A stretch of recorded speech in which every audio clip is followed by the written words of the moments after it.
Hello. Welcome to the stream. Hello, Wingmates. I'm Zephyrianna. And welcome to the stream.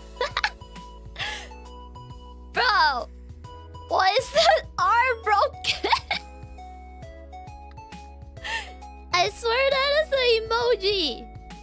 Isn't that like the R copyright thingy emoji? It's broken on YouTube. It's fine. I mean, it looks scuffed. I like it. Oh well.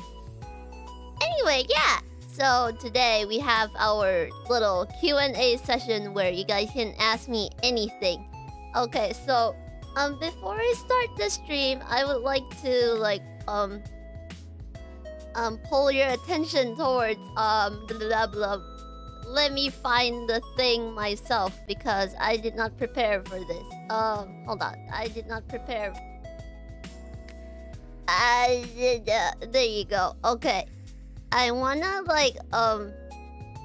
pull your attention towards the description in this video. Can you please scroll down and look at the chat rules? So, okay. Wow. Very bad formatting. Anyway. So please read the chat rules. Q&As.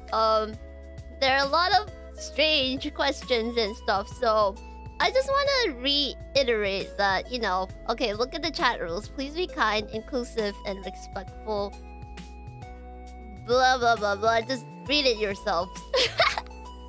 And I would like to let you guys know that there is no guarantee that I have seen your questions. So if you are here just to get your question answered, I cannot guarantee that. And I also I can't guarantee that. And I apologize if Marshmallow did not send your question. And asking questions is closed for now, so there will not. If you send in a question after I close the Marshmallow, I closed the Marshmallow, so you can't send one in. But Marshmallow filtering be confusing, so I'm just letting you guys know if your question did not get answered, I'm sorry, but I am not taking any more new questions. All right, so let's start. Okay, so before I start answering your questions, I would like to show you this one slide that for some fucking reason in my last appreciation stream, one slide was left out. I was wondering because I felt like, okay, something is missing. I don't know what, but I could feel that, something was incomplete. And guess what? I digged around in the folder, and lo and behold, there was one slide that freaking, for some reason, I don't understand. It's in the same folder. OBS didn't show it, despite me scrolling through the whole folder of presentation slideshow thingies. I don't know how, but okay, here it is.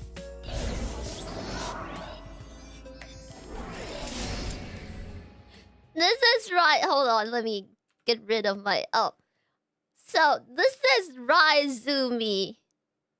He made my stingers and my alerts, and my dum-dum ass did not realize that his slide was missing. I'm so sorry, Rai. Rai is amazing, and his queue was super long when I tried to hire him, and I'm so glad that I got in.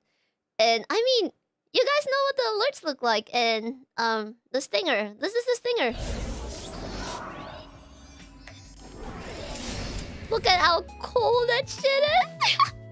And yeah, The other one is the alerts for, you know, the tips, donations, members. Right really did an amazing job. Look at this.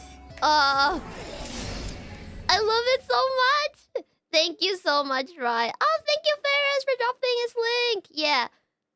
Rai, it's amazing. I turned off the BGM here for a reason, because I wanted you to hear the stinger combined with the SFX, which was done by Vey in its full glory. It sounds and looks amazing.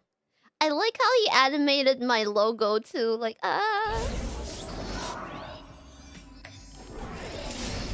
It looks so cool. I'm just gonna switch back and forth.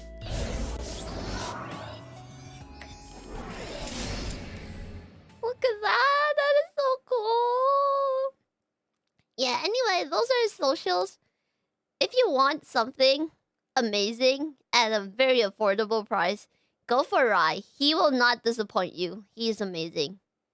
That's all I wanted to say. Thank you so much, Rai. You played a big part in, you know, my debut, and I'm so sorry that I didn't realize that your slide was missing. Yeah, but yeah. Rai's amazing. Look at this. Oh my god, I love it. Holy shit, look at how cool it is. And you know the most amazing thing about the stinger? It actually lined up with my Wage for Low cover, and holy shit, the transition is just so perfect. Like yeah. So yeah. Rai's amazing. Please check him out. He has done so many stingers, so many alerts for so many VTubers, and they are all amazing. Yeah. So yeah, I'm just saying, you know, they're amazing. Ellie Cat, thank you for the gifted membership. Welcome to being a wingmate again, Jetlim. Okay, let's move on. Let's do the Q&A. I think I'm yelling. I may need to not yell. Okay. So.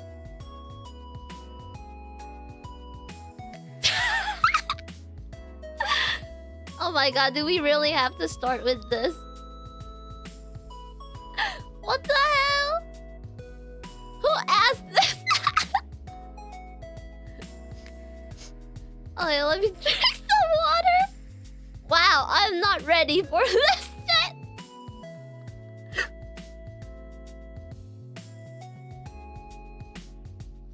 Okay. I shall read it. So, you're a birb. Does that mean you have a cloaca? I think this person meant cloaca. I don't really know how that word is read. I think is it different? Is it read differently in like American English and like British English or something? I think this person means cloaca, which is spelled differently. I think it's like Cloaca.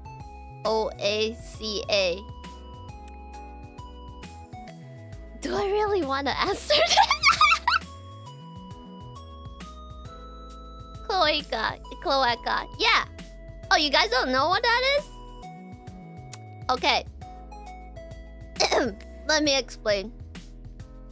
That's where a bird does all their business. Like, you know, you do your number ones and number twos and everything else in between. Humans have like multiple different orifices for you know. Yes. Cloaca, the multi-purpose orifice.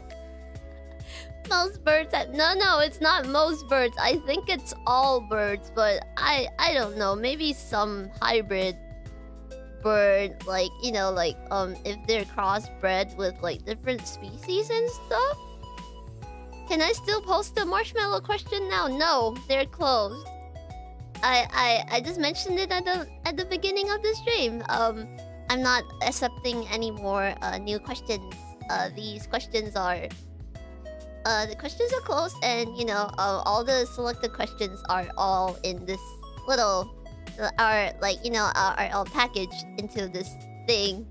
Are all packaged into a folder on screen. But now that I know that OBS might like make a few missing, so that's why I'm saying that there's no guarantee. Yes, this is the first question. Yep, you can leave this cursed stream if you want. I'm sorry, but yeah. The short answer is yes. Most burbs have a cloaca. Yeah, yeah. Actually, an owl doesn't have one. An owl, but yeah, an owl doesn't have one. I'm not sure why. So I don't know. Maybe you guys should ask an owl VTuber.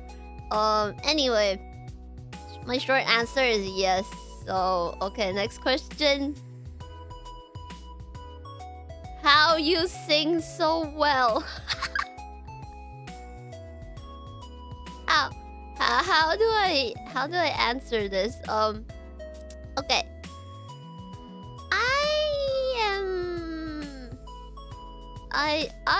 I'm not actually that good at singing, actually. I don't think I'm like a really good singer. I'm still learning. There are still a lot of things I can't do. And yeah.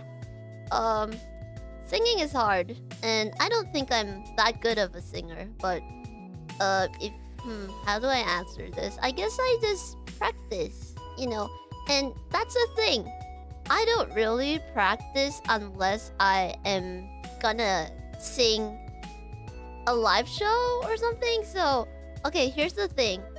I'm not good at singing live, and I want to improve that. And so far, I've sung like 2 live shows, and I think my singing can be improved a lot.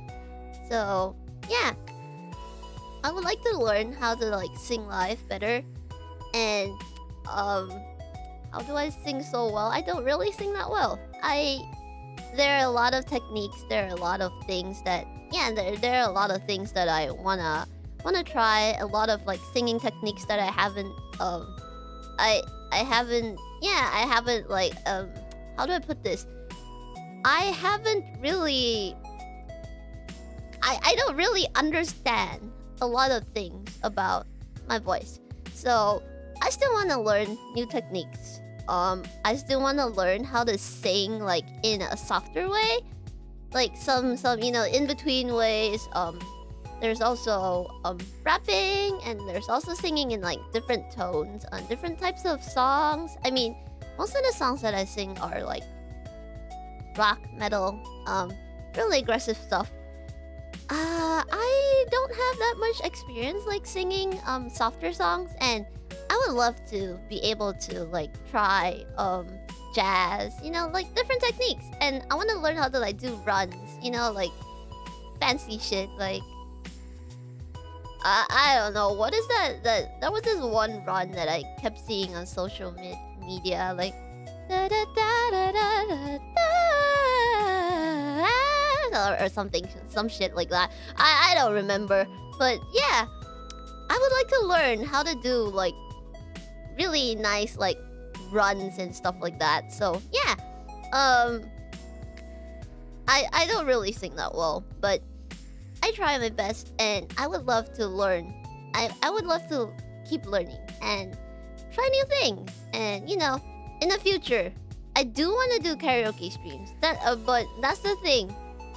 If you guys want a karaoke stream, I can probably only have one stream for that month, because to be honest, I am terrible at karaoke. If I don't study the song and like break the whole song down and, you know, study it for like days and weeks, I am not able to sing the whole song. Like I don't know how so many people make a karaoke look so easy. Like they're like, oh, let's sing this song. And then, oh, I see this other song. Let's sing this other song. And then they just know the lyrics. They just know where to come in and stuff. And I'm like, I don't remember half the song. So let's say if I were to do a karaoke stream, the set list would have to be like decided up front, and I would have to like practice for at least like a month or two before I can actually like execute the karaoke stream. Unless you want to hear me sing like 2 lines of the song and then just be like, oh, I don't know the rest of the song. Yeah, but that's the thing. Karaoke is hard for me because I have a birb brain, and it's not that easy for me to pick songs up. And it's one of the reasons why it takes so long to like release covers as well. Because learning a song takes up a lot of my time. I am unfortunately you know how like some singers, they just like listen to a song a few times and then they can just pick it right up. I don't have that ability. I just have to practice really hard. But you know, that's what I have. That's what I have to work with. I do have how do I put this? I do not have you know, the abilities of a human. I do not have the full abilities of like memory and stuff of humans, but you know, I'm gonna work with what I have. Right? So, you know, I'm just gonna keep trying my best. Alright. Next question. Oh, this one. Okay. Okay. Before I even address this question, I would like to put something out there. This is just I don't know if this needs a trigger warning. This is gonna get a little bit heavy. I don't want to put any like extra. I don't want to put like too much attention on this. I want to move on after it. So okay, like this is okay. So this is getting a little serious. If you don't want to listen to this part, wait until okay, I'm gonna put a statement. Ugh. Okay, let me turn off the BGM. Hold on. Okay. Okay, this is kind of difficult for me, but okay. Yeah. I will be putting the statement on screen for, you know, about a minute. I'll be talking while it's there. But yeah, I don't want to read it out loud. Please read it yourselves. I'm sorry I don't have like subtitles or anything, but okay, just read it yourself and I'll talk a bit about the situation. If you don't feel like listening to heavy stuff, you can mute the stream for a little moment until I take the statement away. Okay? All right, so here it is.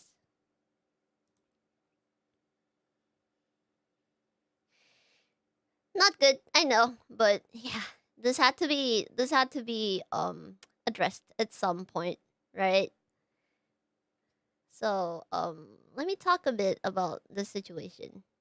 Yeah, if you don't want your vibes to be killed, just head out for a bit, okay? So, just let me talk about the situation a little bit. This TFK, it no longer exists, and the person mentioned in the statement has nuked the shared server that we have. Okay, I'm not gonna go into details on why, but okay. So here's one of the milder incidents, right? Okay, this is one of the like just one of the really mild situations that happened. Okay. There have been worse, but I'm just gonna give you like a mild example, okay? So, as a space bird, unfortunately, understanding like human behavior is already like a challenge. So, unfortunately, this person has been especially difficult for me to understand. But yeah, so here's that one incident that happened that really, I guess, like, it hurt my feelings, kinda. Okay, I learned that, this thing, that word that he used was called an R slur. Okay? Yeah, I turned it off. I turned the VGM off.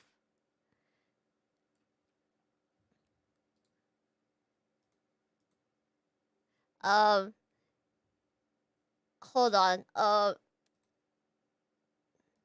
Yeah, let me just give me a bit.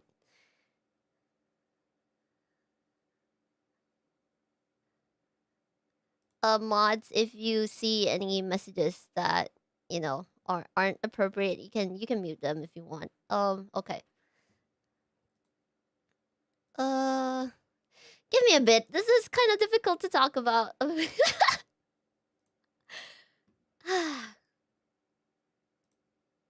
So, um,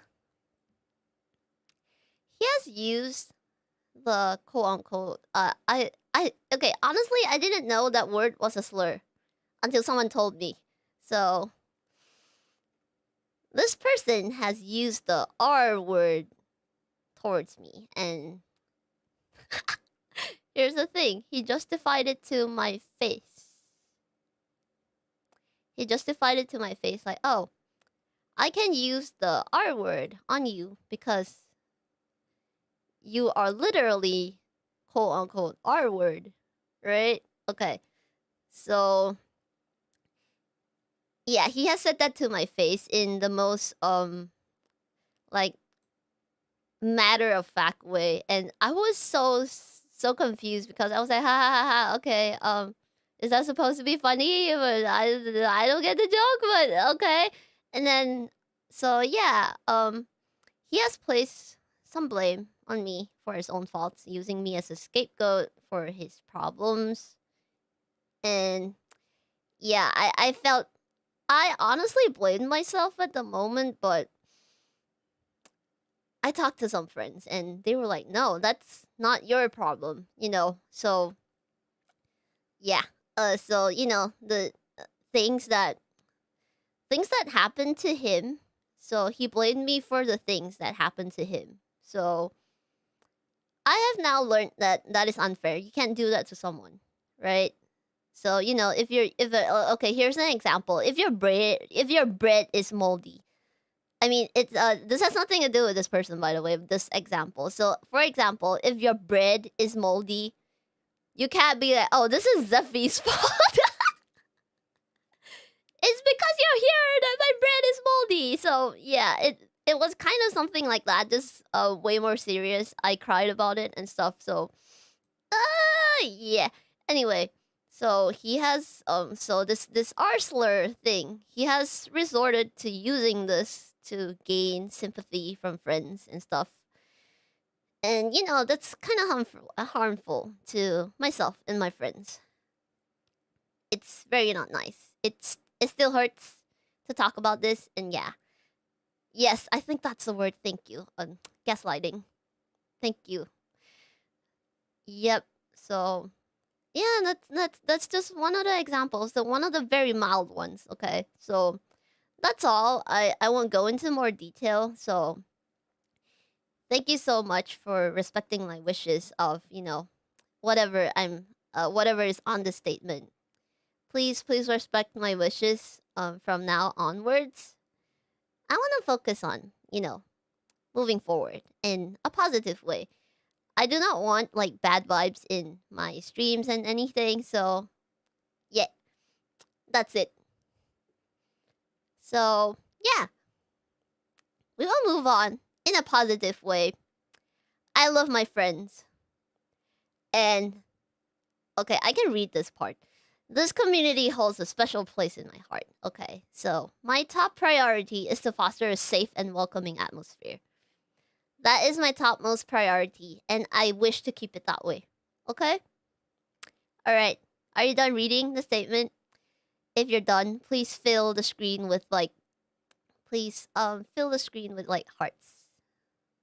And promise me, you guys won't ever bring this up again.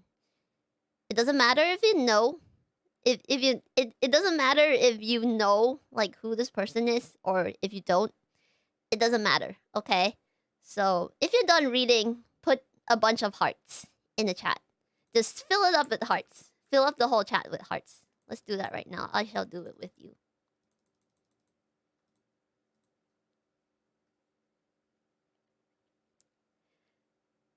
Alright. Let's move on from this and never speak about it ever again. I love you all, and I only want you guys to be happy and to be safe. That's the reason I turned the BGM off, so that, you know, we can like distinguish the vibes and stuff.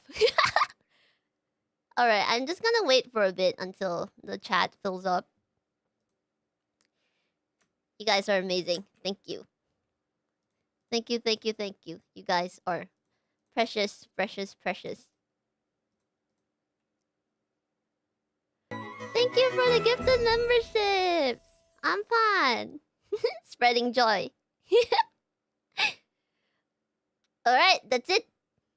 I shall turn the statement off. You guys are too sweet. Thank you. Thank you so much for being here with me. Okay. I shall answer the question now. Let's say, okay, how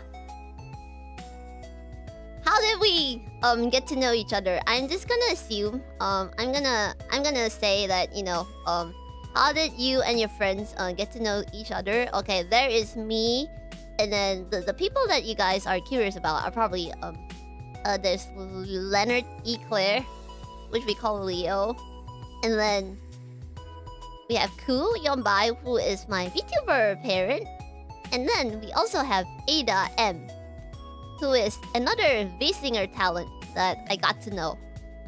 So how did I get to know them?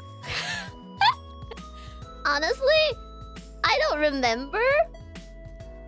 Okay, let's talk about Leo. I think we started out like we found each other on Twitter or something, and then we talked once or something, and I was like, oh my god. What do you mean, oh god, not him? Yes, him. So, I talked to Leo. And I talked to Leo, and I was like, oh my god, his voice is so cool. And then he also does, like, I noticed, like, he does, like, a lot of, like, video game content, which is, like, literally the type of content that I like to binge. So, I was like, oh my god, this guy is so cool. And I was like, wait, he sings too! And then I was like, oh my god, he sounds so good. So I heard this one, wait, what? Are you sure, Ku? Oh, okay, I don't remember. Wait, what? Wait, what?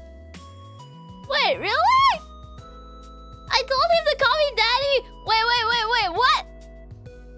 It was during this debut. Oh my god, I don't remember this. Cool. Wait, really? Oh my god, I don't remember this. Can you guys like just type it out in chat, because I do not remember this. I have burp brain. The thing that I remember furthest is that I went I asked him. Okay. Oh, so hear me out. The thing that I remember is that I reached out to Leo for a collab.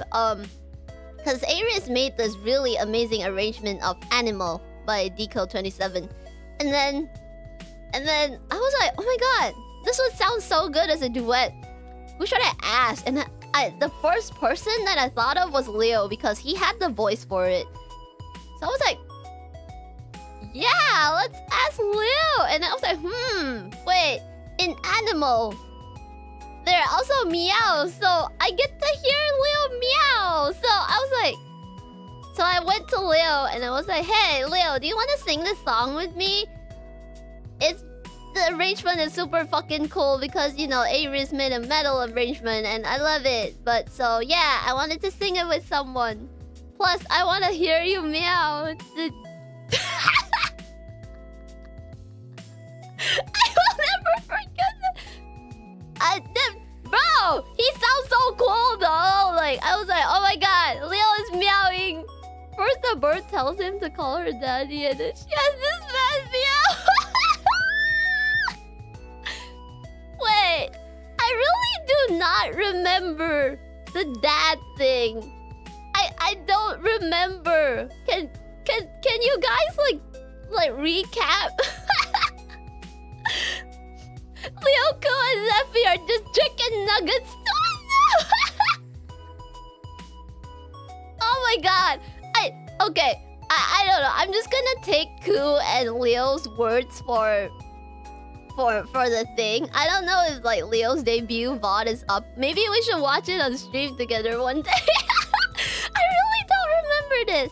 I don't remember asking Leo to call me daddy. Anyway, yeah. We should do it now. No, I don't want to make this stream too long. It's still up. Do you guys really want to watch it? No. I think let's watch it another stream. Let's do another like Zat's done stream, and then we can just chill and I'll bring my friends on, and then we can just watch dumb shit together and just talk, right? Okay. So Oh yes. Anyway, yeah. Next one, Ku. I think I reached out to her for art or something, and then I was like, oh yeah, right. So I actually had a different rigger in mind for this image of mine, but the rigger got sick, and then I was like, no, I don't want you to be working while you're sick. And he was like, no, there are deadlines and stuff. And I was like, no, you can't work while you're sick. And yeah, okay, get this. That rigger, when he gets sick, he gets really fucking sick. And I was like, no, I don't think this is a good idea. And plus, I'm just a small VTuber, and I think he should like focus on bigger jobs, like, cause he is a damn good rigger. And I was like, oh yeah, why do you work when you're sick? That I'm just like small sick.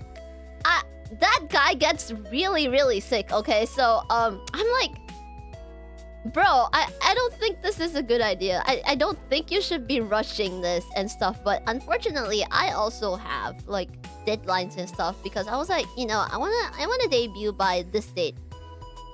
And then I think he just constantly got sick for like months and months.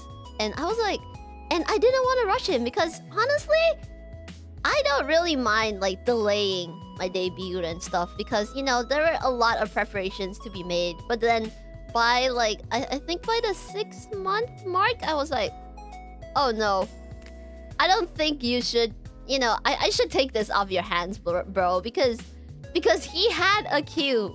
Here, hear me out. He had a queue. I knew he had a queue. And he was struggling so hard. And I was like, no. You know what? Let me take this off your hands. I'll find another rigger. Please take care of yourself.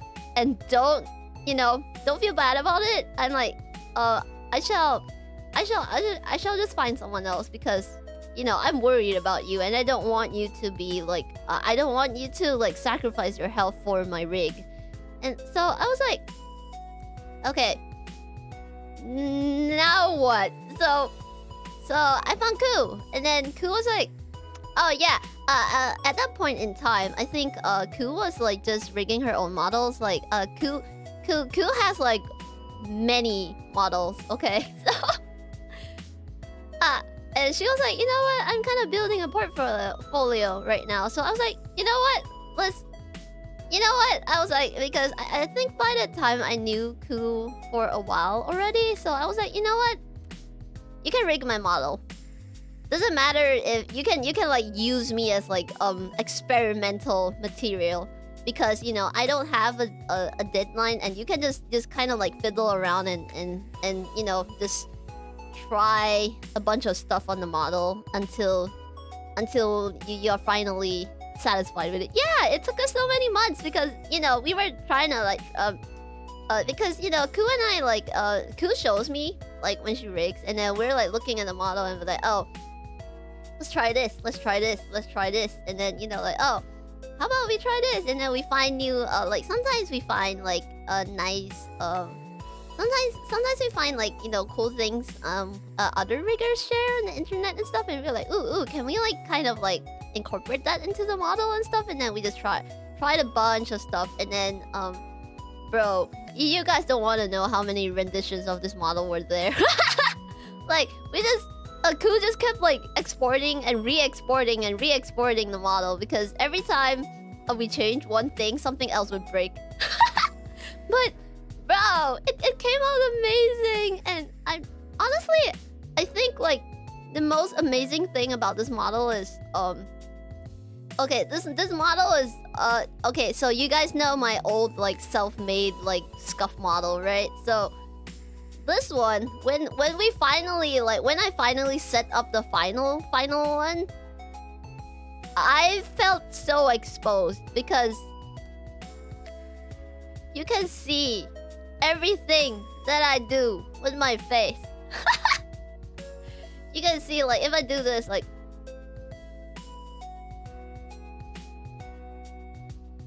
you can literally see every single tiny movement I do with my face. If I squint at the screen, like you can see me do it, and it's like okay, no, I want to see the other 13 Zephyrs. No, we didn't like throw any bodies, okay? We just augmented this body until we got what we wanted. So there's only one Zephy body. The other one has been like gotten rid of, okay? So, you know, this is the only other one we augmented. You still can't do duck faces with the model? Oh yeah?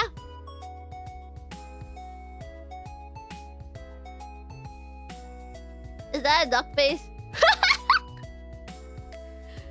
Let me get the triangulation. We need to clone more so that we can eat her? No! Why would you want to eat me? I know pigeons are tasty, but please don't eat me, okay? You guys ate the ashes of the first one. You're not allowed to eat any part of this, okay? I'm too cute to be eaten. Okay. Now, let's talk about Ada. Ada, I found her because of her singing. I was like, oh my god, you sound so pretty. And then she loves like pop punk and stuff. So it was like instant connection when I talked to her. She is so cool to hang out with. And then, you know, we talk about random stuff, and then, you know, we just chat. Sometimes I just call her and then we just chit chat and stuff. Sometimes I text her dumb things. She is just so cool. And then yeah, she went on a hiatus for the longest time. I missed her so much. I'm so glad to see that, you know, she's active again. Yeah, I'm just really excited to see like what's gonna be like next for her in her journey. You know? Yeah. I really appreciate her. She is a sweetheart. I enjoy her company a lot. Yeah.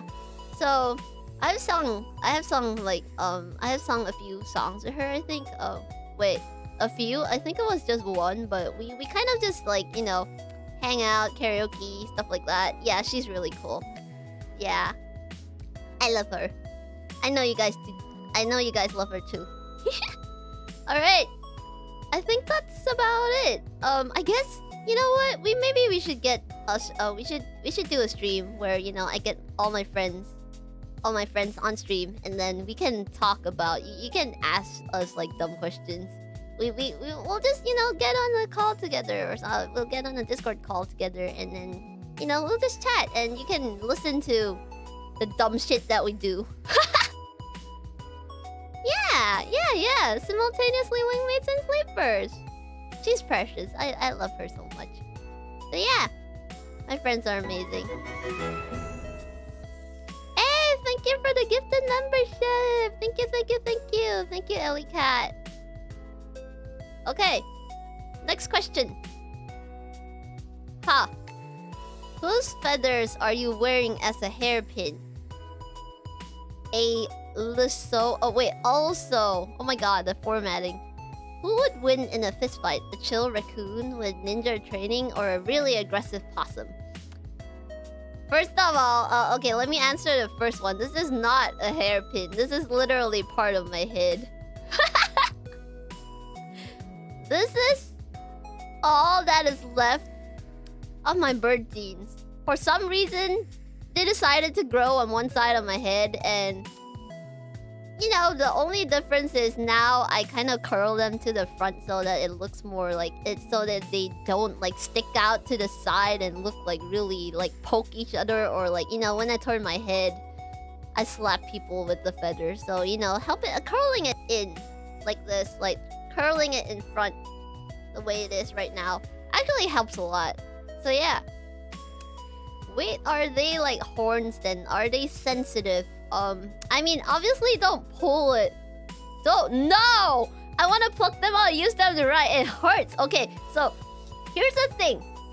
These feathers are huge as fuck. And for some reason, they are embedded really, really, really, really deep into like my scalp. I don't... The many times our feathers go up my nose and she does. If I pluck them, will they regrow or is it permanent? Okay, so here's the thing.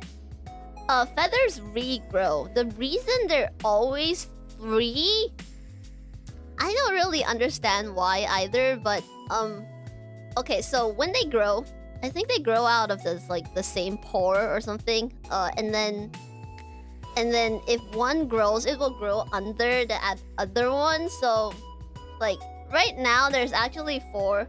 There's one like growing out of the second one, the middle one, like behind it.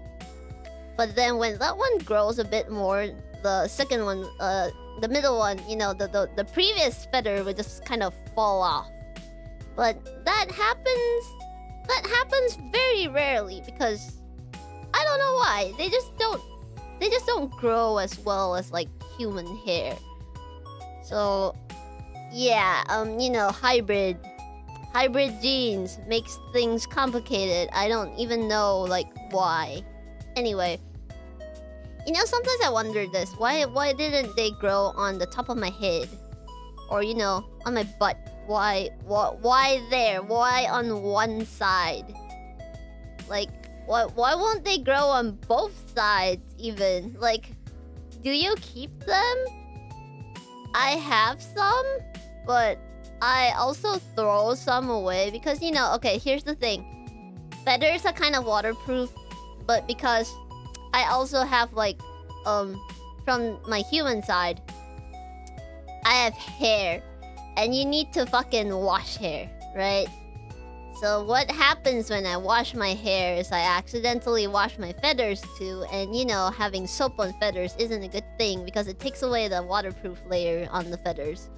And then eventually it just starts getting a little bit grimy, right? And then once it gets grimy, I'm like... Ugh. But then, you know, it eventually it falls off. But, you know, it's... Yeah, it gets a little grimy. So I would prefer not to keep those feathers. I mean, I could if I like really washed it clean and removed the waterproof layer. And then you know, like just blew it dry or something. Then can we have them? Maybe I can collect some, and then next time maybe we can sell it as merch or some shit. But yeah, they're just part of my head. No, don't bid for them. It's okay. Okay, listen, it's really rare that they fall out. It's really rare. I have no idea why, so I just have to like take care of my feathers really well so that they don't look like shit, right? Okay, anyway. Okay, the second part of the question.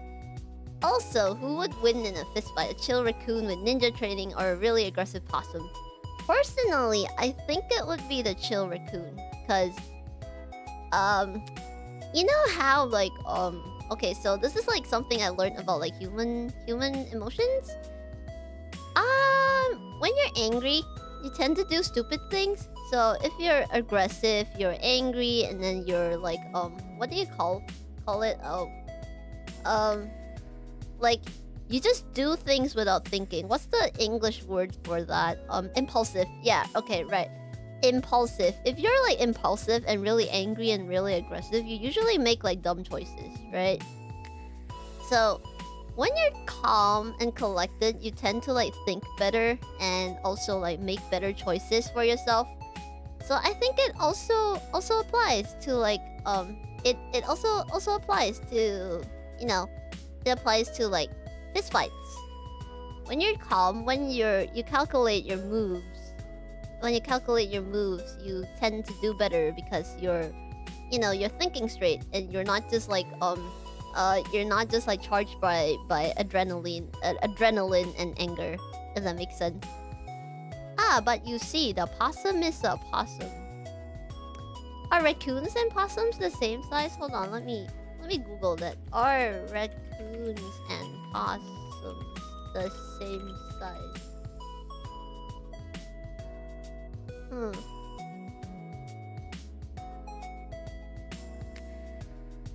Huh. A possum is smaller.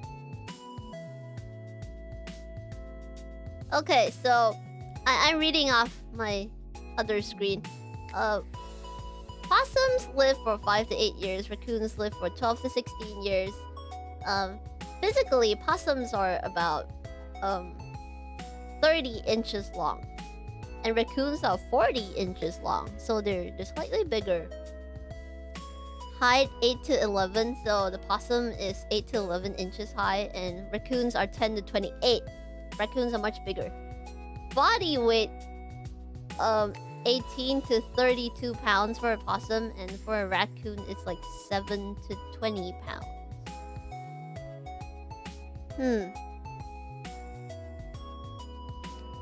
Oh, possums are well adapted to living in human inhabited areas. Raccoons kind of mostly live in the forest. Wait, really? But I thought they lived in trash cans too. Oh wait, they are. Raccoons are well adapted to living in human inhabited areas. Wait, so they're kind of the same then, just I still think the raccoon would win. Yeah, I still think the raccoon would win. Like in a proper fist fight. I mean, if it's a street fight where you just, rage and just go like just punch the shit out of people, maybe the raccoon would just prefer not to fight. But if it's a fair fight, I'm pretty sure the raccoon would win. Yeah, pretty much. Assassin versus Berserker. That's pretty much it, yeah. Proper fight among rats. Yeah, you're right. That doesn't sound very... You know what? Both Assassins and Berserkers have their own, pros and cons. I mean, when you're angry enough, you can crush a skull, right? So... I don't know, man. Maybe... You're right, Doomslayer. The Doom guy could be also... Yeah, he's angry all the time, and he kills demons. So, you know what? I don't know. You know that guy named Ip Man? He is the calm raccoon, and Doomslayer is probably the aggressive possum, I guess. Yeah. You know that the Chinese kung fu guy, the Ip Man? Yeah. He's the calm ninja raccoon type. So I don't know, man. I still think the chill raccoon would win, because I think like maybe this is just me, but I value like having inner peace, if that makes sense. Yeah, so I think I make better choices when I am not angry. Yeah. I think that, yeah. Anyway, yeah, these are my feathers. They are part of my head. They're not a hairpin. Some artists, they just forget that they exist. So, you know, it's okay. You know, it's art. But yeah, chill raccoon over the aggressive possum. Okay, next question. Hardest song to sing you've ever recorded? Hands down. Fuck, what's the title of the song? Ashura-chan. Ashura-chan. Yeah. Ashura-chan was one of the hardest songs that I had to record. And I didn't record that by myself. I went to Nash, who is my producer. So Nash is my producer, man. He's amazing. So I was like, fuck, I can't do this by myself because I don't know how to like, I don't know how to express myself for this song. And it's so aggressive, you know, because, okay, so hear me out. Ado is amazing. She is very skillful.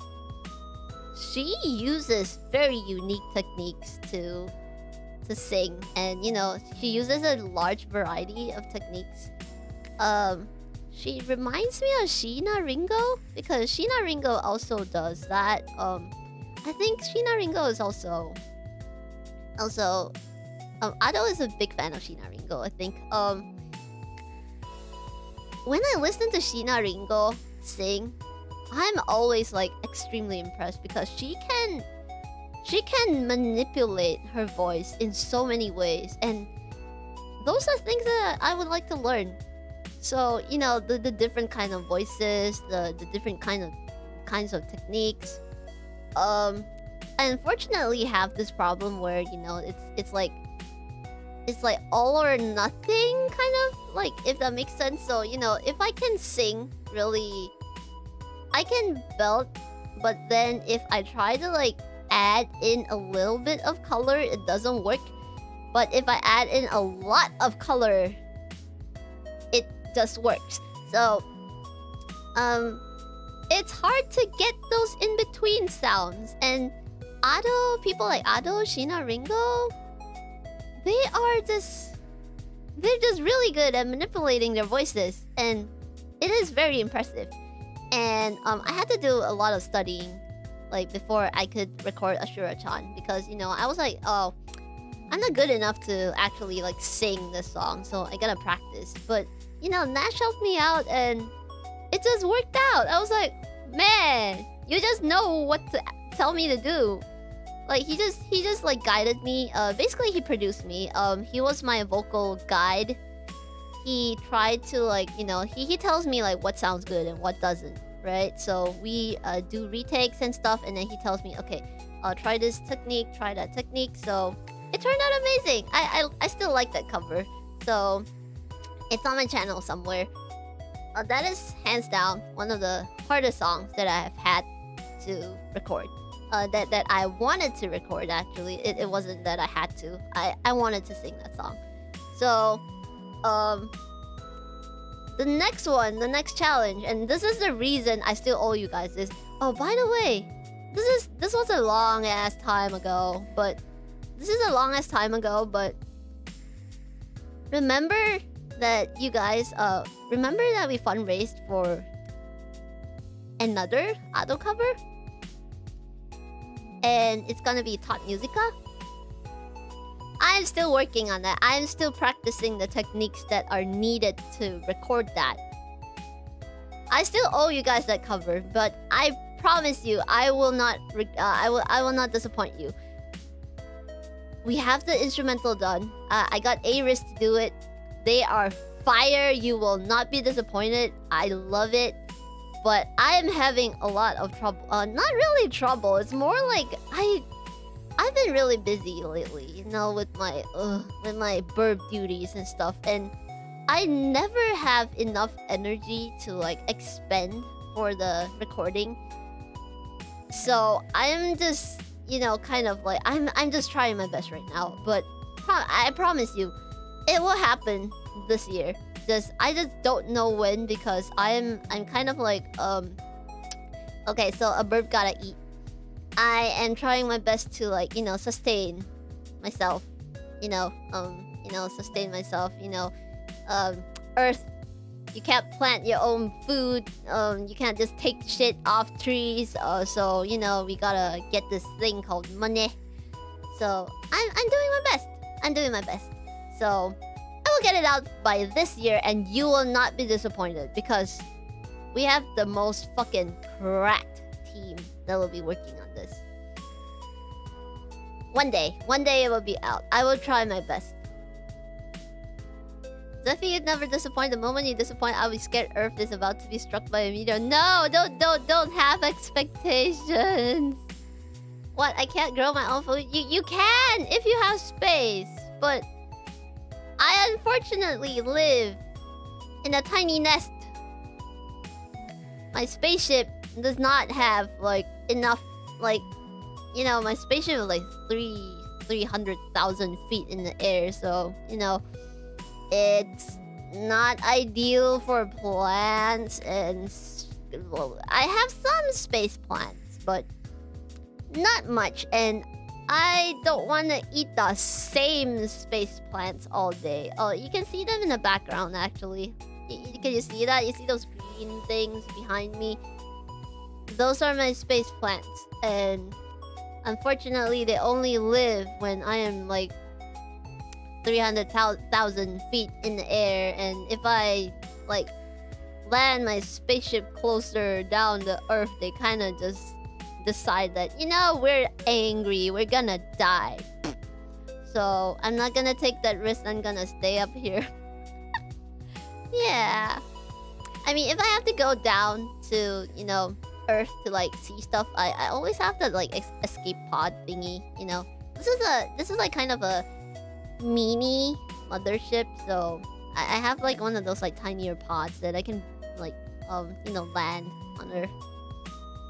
Takes forever for Ada and I to go hang out and have a sleepover. I mean, at least it's not as far as Leo. Leo is like in fucking hyperspace. It's in fucking hyperspace, and sometimes he parks his spaceship in the dumbest places, and then we can't find him. We're like, wait, Zephy, Ada, and Ku are like, we are like, you know, hey, we have to go to my ship to go to his. Yeah, exactly. So it's like, we're like, bro, where did you park your ship? And then we would find it on the weirdest planets, or like, you know, he would. Okay, here's the thing. This one time, Leo parked his you know that thing that happens when planets explode and then there are chunks of the planets just floating around in space and orbiting around like a star? He parked his spaceship on one of those chunks, okay? Like one of those orbiting chunks of, you know, he was like, oh, there's enough space here, and this floaty piece doesn't like flip around. So he parks on shit like that. Yes, that's what it's called. Thank you. He parked on the asteroid belt. So he parked on one of those things, and then we couldn't fucking find him because when he sent us his location, it was somewhere else. And then when we arrived, he was like half a light year away or some shit. Yeah, there was a time he parked too close to a black hole. Then we were like, ah! And I was like, wait, what?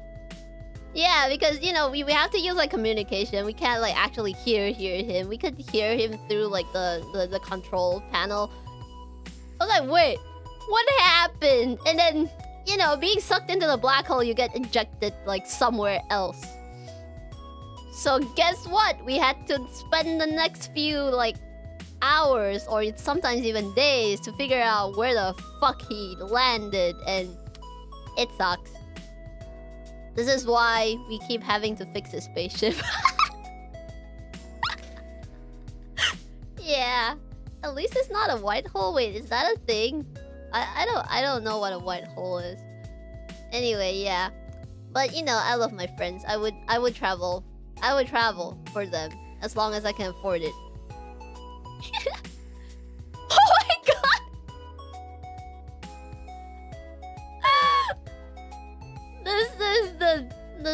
funniest next question. Oh my god! Guys! J Marbacus. Hi Zephy! Hi Jay! Guys, that is my logo! That is my logo artist. Logo graphic designer. He is amazing. Check him out. Oh my god, Jay! Do you have like socials that you can share or something? Like, do you have like a portfolio? Because oh my god, I wasn't sure if you were okay with me like sharing your like commission details and stuff like that in case like anyone wants to like commission logos from you. So yeah, Jay is amazing. Yes, oh my god, that's him. Yes, that is him. He's the one that designed the Zephyrianna logo. Hold on, let me just switch screens so that you can see it. There's the logo in the middle of the stinger. Look at it!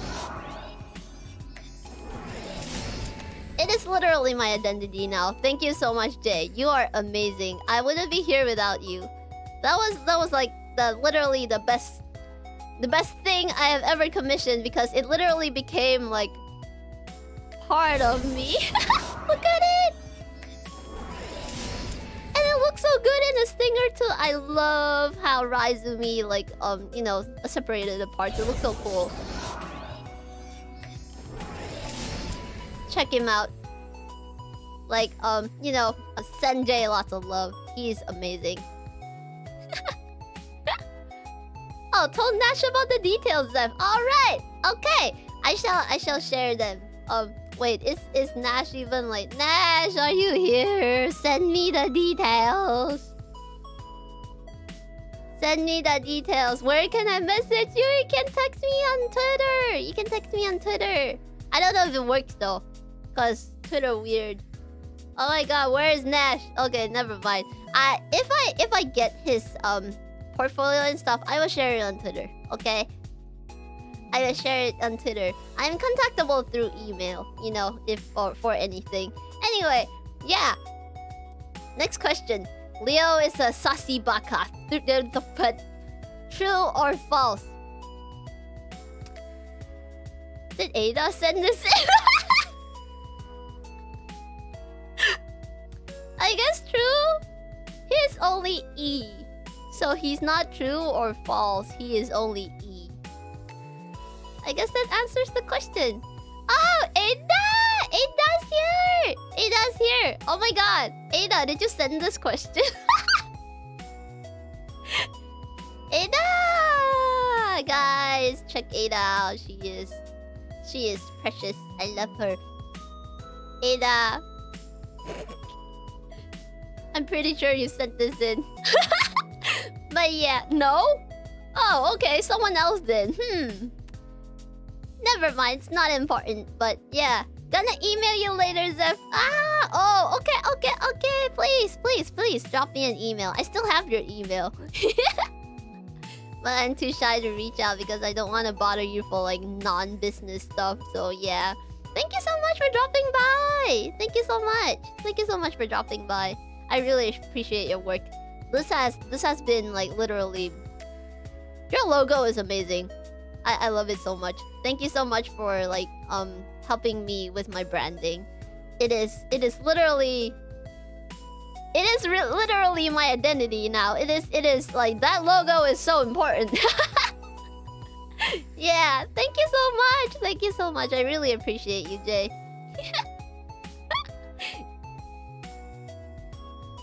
Oh my god, this is a long question. Let me see. Hello. My question is pretty simple. Nothing special, I think. Smiley face.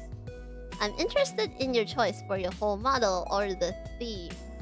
Are you interested or fascinated by space? Are birds your favorite animals or do you see yourself as one personality-wise? Are green and purple your favorite colors or did they look pretty together? Sorry if it isn't anything specific. No. Do not apologize. Okay. P.S. Here's the problem. Why is there a chicken recipe here? Okay, food recipe first, okay? P.S. Here's the promised chicken. The seasoned chicken recipe. Made with just brown sugar, paprika, oregano, garlic powder, salt and pepper. The secret ingredient is in this is brown sugar. Wait, what? You said brown sugar first. And oh, right. Oh, you were just clarifying that the secret ingredient is brown sugar. Okay. Makes more seasoning, so you can coat the breast thoroughly and give it a beautiful crust without overpowering it with lots of spices that need to cook longer than chicken breast does. My brain is kind of just buffering right now, but... And makes it juicy. The chicken sweat. Huh? The chicken sweats while it bakes? Oh, right. You know, the steam and stuff. So the juices kind of like... Yeah. So you end up with wetness that makes the chicken more juicy than the usual baked chicken breast. Ooh. That sounds tasty. PS2. I had to cut it off because it got top long. Man, you should have just sent a separate marshmallow for just the recipe. It didn't have to be a question. Thank you for the recipe. Anyway, okay, let's answer the question. Okay. I probably gotta like speak for my creators here. Cause yeah, I think I'll have to like speak for my creators. So I did not make myself. I have like people and okay, so hear me out. Zephy is a character. I'm speaking from like, Zephy's creator's point of view here. So Zephy is a character. She is technically quote unquote like not real. Because she only exists in the virtual space and blah blah blah blah, that kind of stuff. So, she is a character. But she is a made up figment of Nash's imagination, if that makes sense. Yeah, and I think Nash's girlfriend had a part in this too, because I think she was the one that helped me like decide like what decide like I think actually, now that I think about it, I think Zephyrianna was actually derived from one of like so Nash's girlfriend is also into like anime shit, right? So I think she derived like my character from something. I don't know, man. Like you guys gotta ask Nash this. I don't know anything. I'm just the one manning the character, if that makes sense. I am Nash's like Nash is my manager. I am his talent, and I was tasked to, I'm Zephy. So yeah. But I think it works perfectly for me because I've known them for a long time, and you know what? Nash and his girlfriend, they are the sweetest. I love them so much. They are they are really awesome people. But I don't think she wants to be part of like she's not interested in like VTuber shit.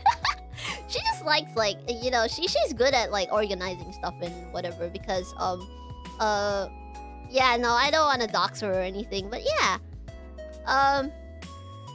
she is amazing and she has helped me out so much in the beginning of my like career as Zephyrianna, and she refuses to be credited because it's for her personal safety because yeah. But anyway, it's yeah, I appreciate them. I appreciate Nash and his girlfriend a lot. But yeah, I shouldn't have talked about her, but oh well. Yeah, anyway. Okay, I'm interested in your chat. Are you interested or fascinated by space? I am. I mean, I literally live in space. Are birds your favorite animals, or do you see yourself as one personality-wise? I think the reason they chose a bird, I think Nash made this choice.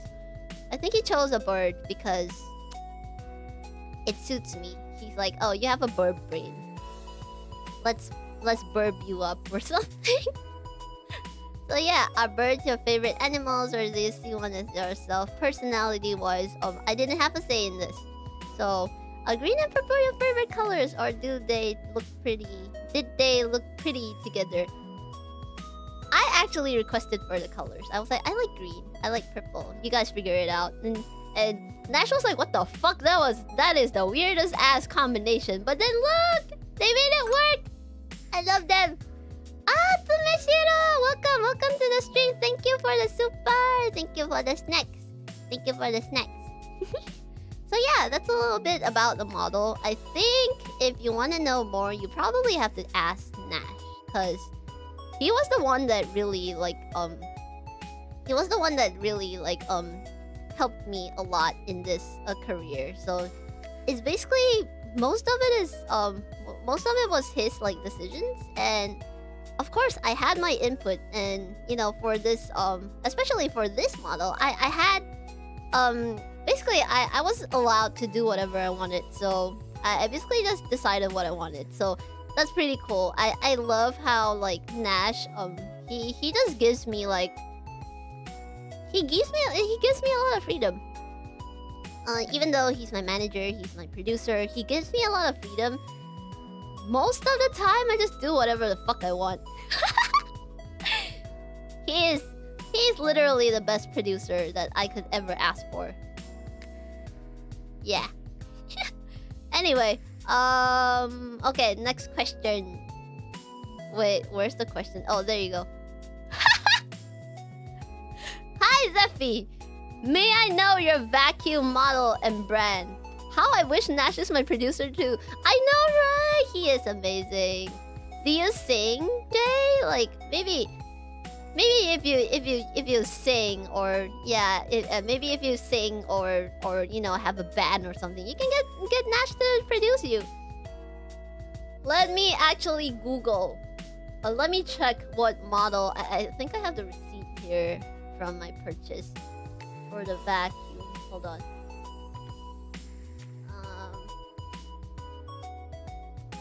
What's the?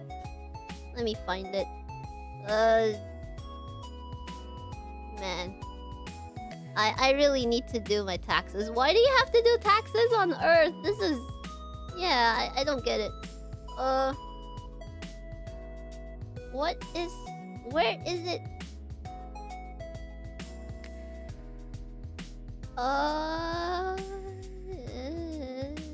Hold on. Where is the receipt? I'm looking for the... Huh. Can't find it. Hold on. Oh my god, I can't find it.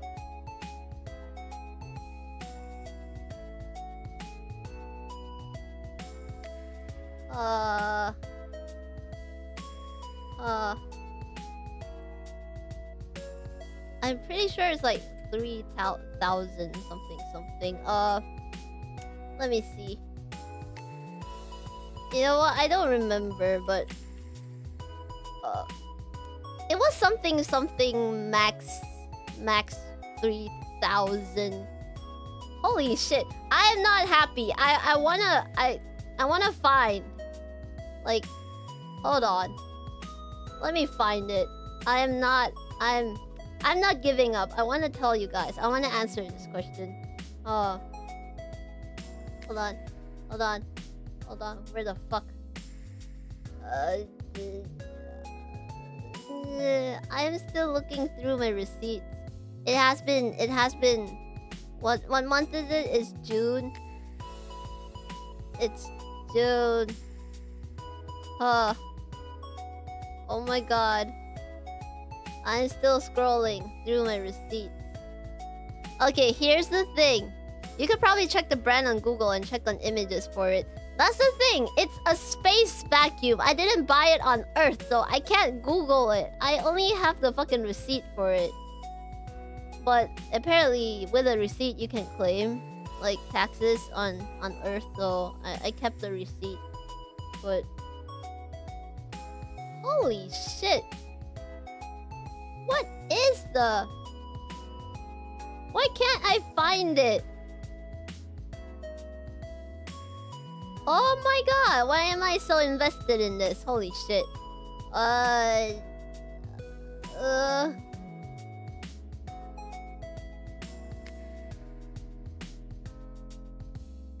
my god, I can't find it.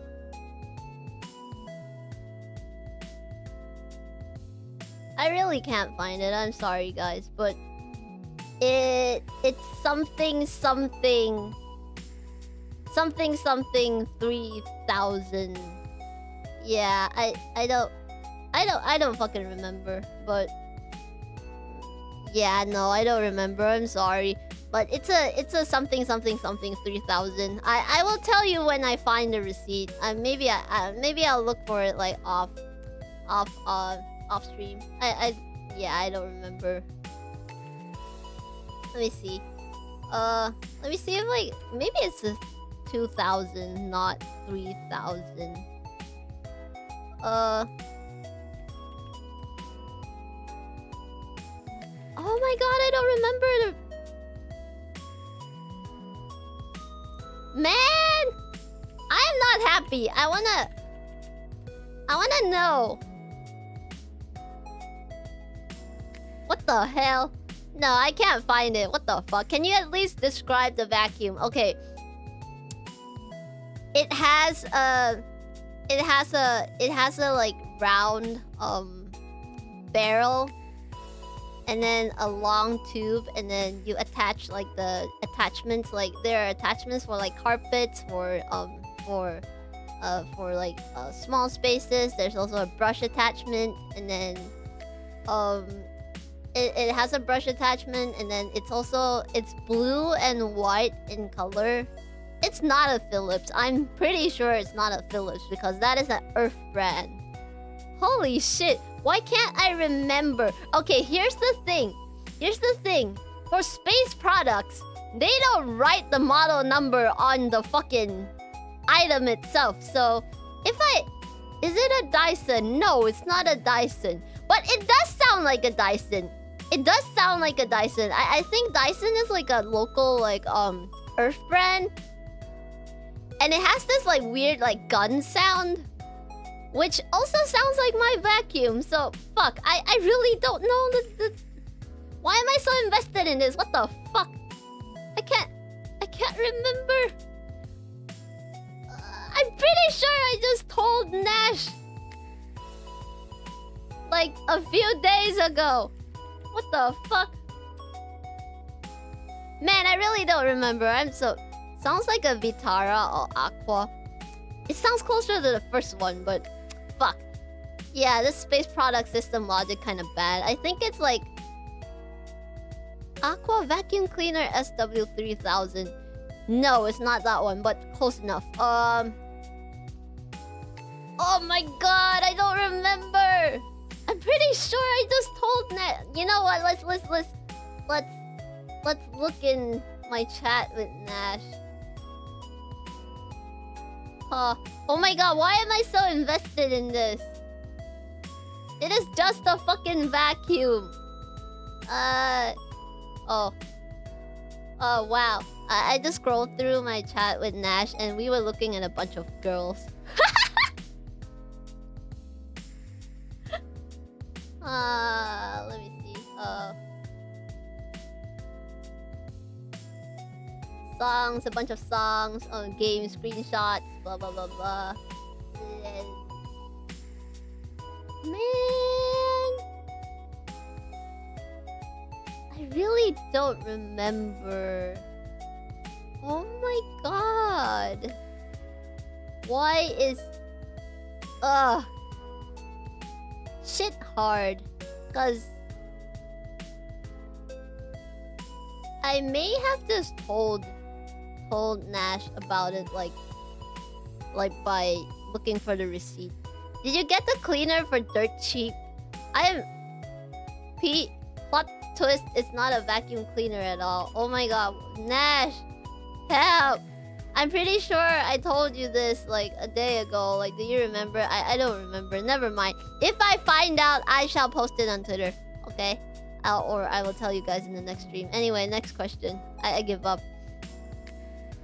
Why did you decide to birb and metal?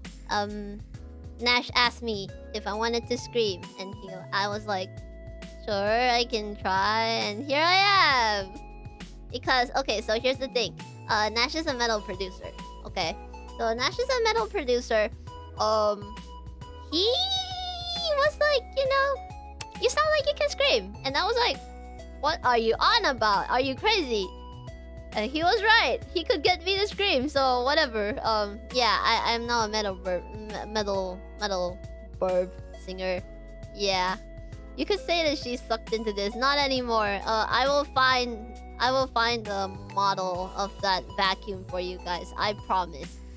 But not now because you know I was spending so much time on that. What the hell? Anyway. Yeah, he's a metal producer. What metal? Wait, what?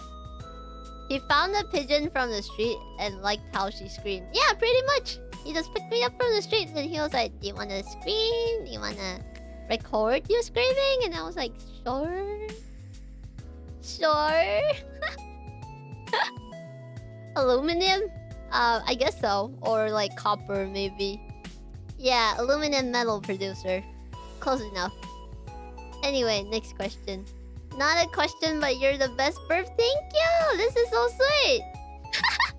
Thank you! Oh my god, hold on. I hear my cat screaming to like... She wants in. I'll be right back.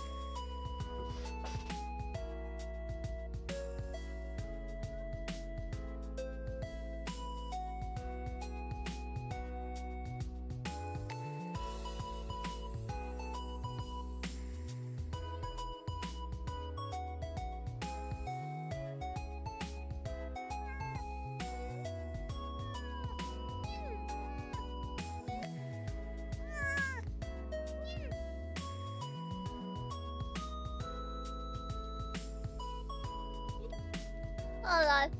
I am back. Cat. Yes, I have a cat on this spaceship. Don't ask why. She wanted in and then she wouldn't leave.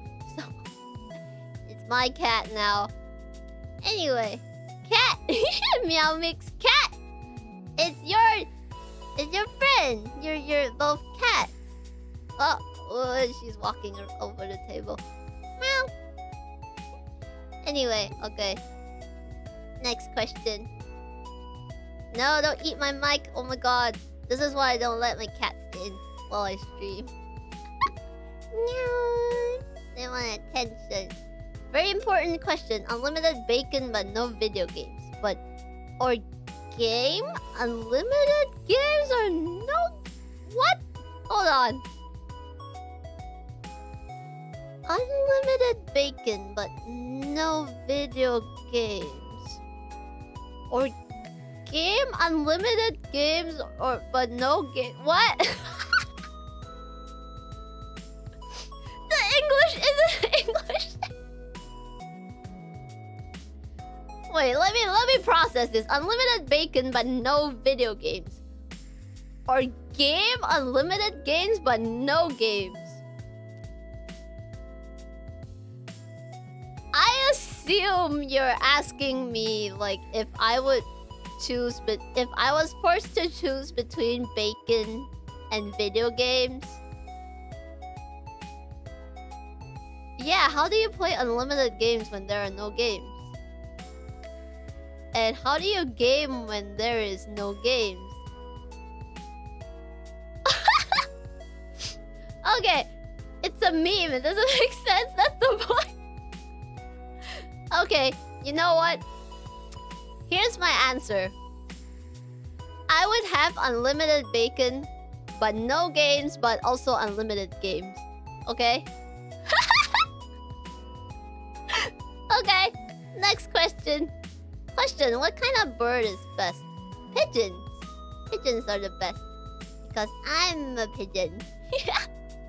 I think lyrebirds are pretty cool too. But yeah, but they're really loud. And they can fuck with your head because they just... Sometimes they make noises that kind of sound like another object. And then you're like, what the fuck is that? Like a door closing. And then I'm like... Wait, no, that was my lyrebird friend. So yeah, I also have lyrebird genes, but you know, I'm not as good as them to, you know, like copying noises and stuff. Anyway, yeah. Pigeons are the best.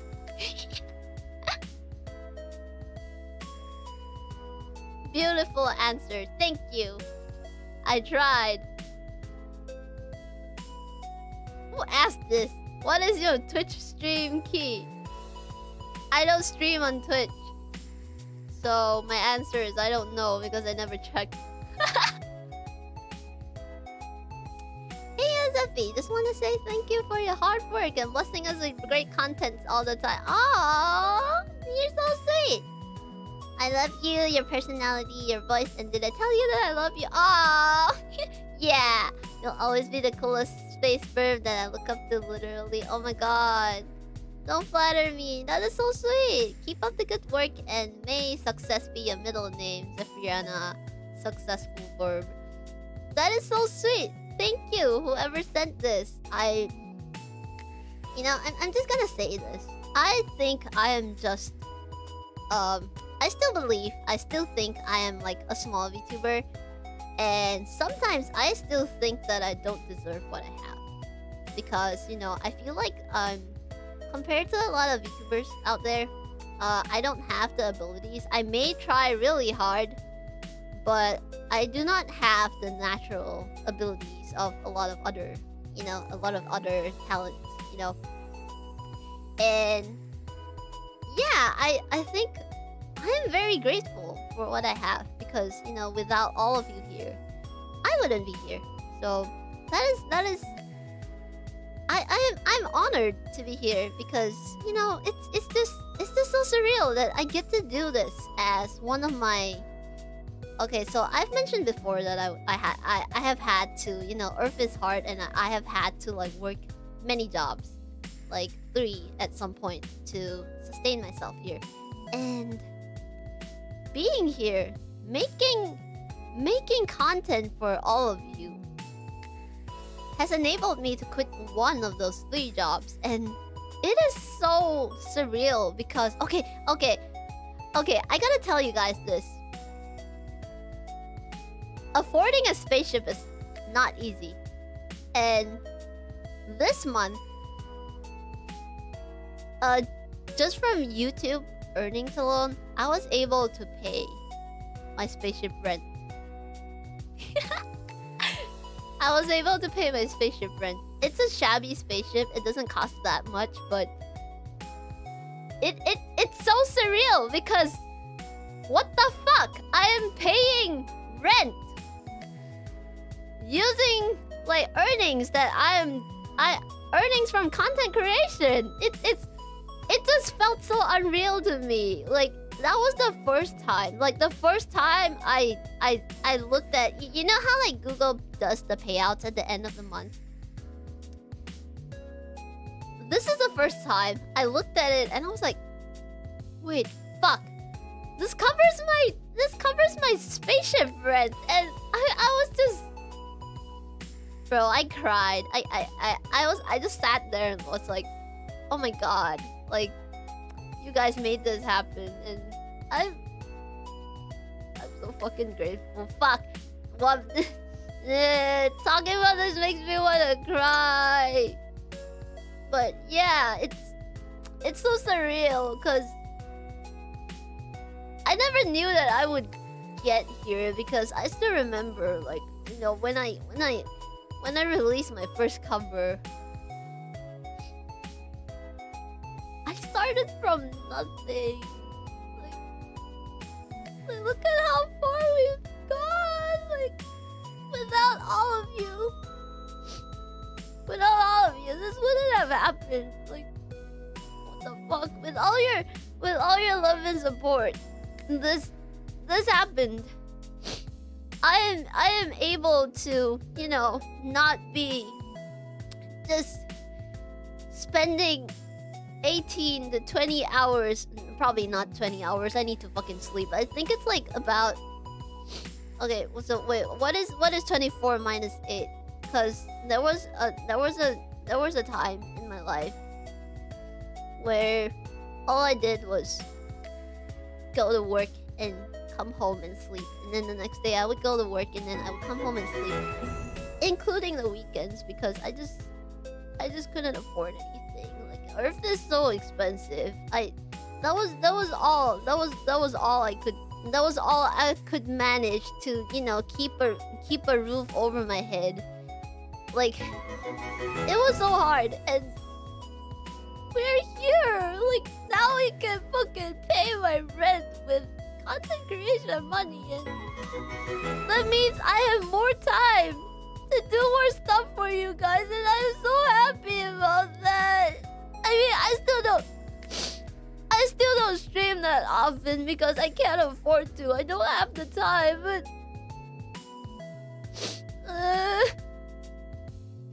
you guys are amazing. Thank you so much for your support all this time. Some of you have been here since the beginning and some of you have helped fund so many projects and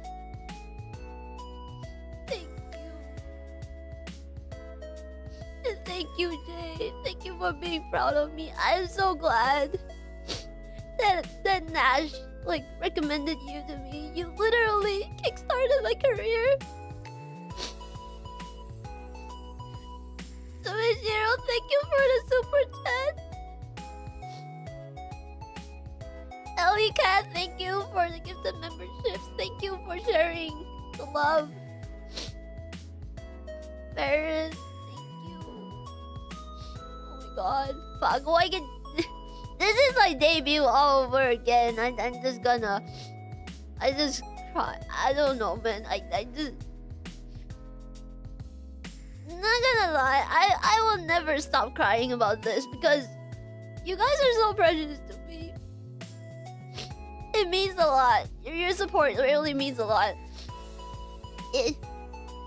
Without all of you, without my friends, without the people that I work with, all the people that have contributed to Zephy's, all the people that have contributed to Zephy's, you know, content, the MV makers, the artists, the everything, like people who helped me with my streams, taught me things behind the scenes, taught me new singing techniques and everything, shared information, shared resources with me. I wouldn't be here if it wasn't for all the kindness. For all the kindness that the community has shown me. There's no happy tears, there's no great way to show. Thank you, Lord. This is pure emotion. You're right, but I feel bad because then you guys just come to stream to watch me fucking cry.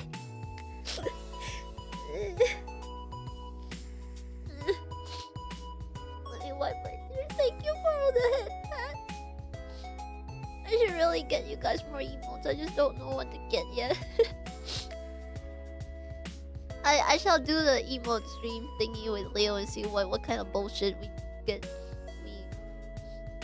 come up with. Thank you for all the head pats. Thank you for all the support. You guys are amazing. I love you all. And I will never stop saying that. I love you all. There's a reason why we have this. I'm glad you're here with us and you work so hard too. I try my best. You guys are amazing. Well, is this turning into like debut 2.0? Now I know this stuff you guys gotta deal with, like stuffy nose Zephy for the rest of the stream, I guess. Anyway, yeah. Next stream, next stream. I mean, next question.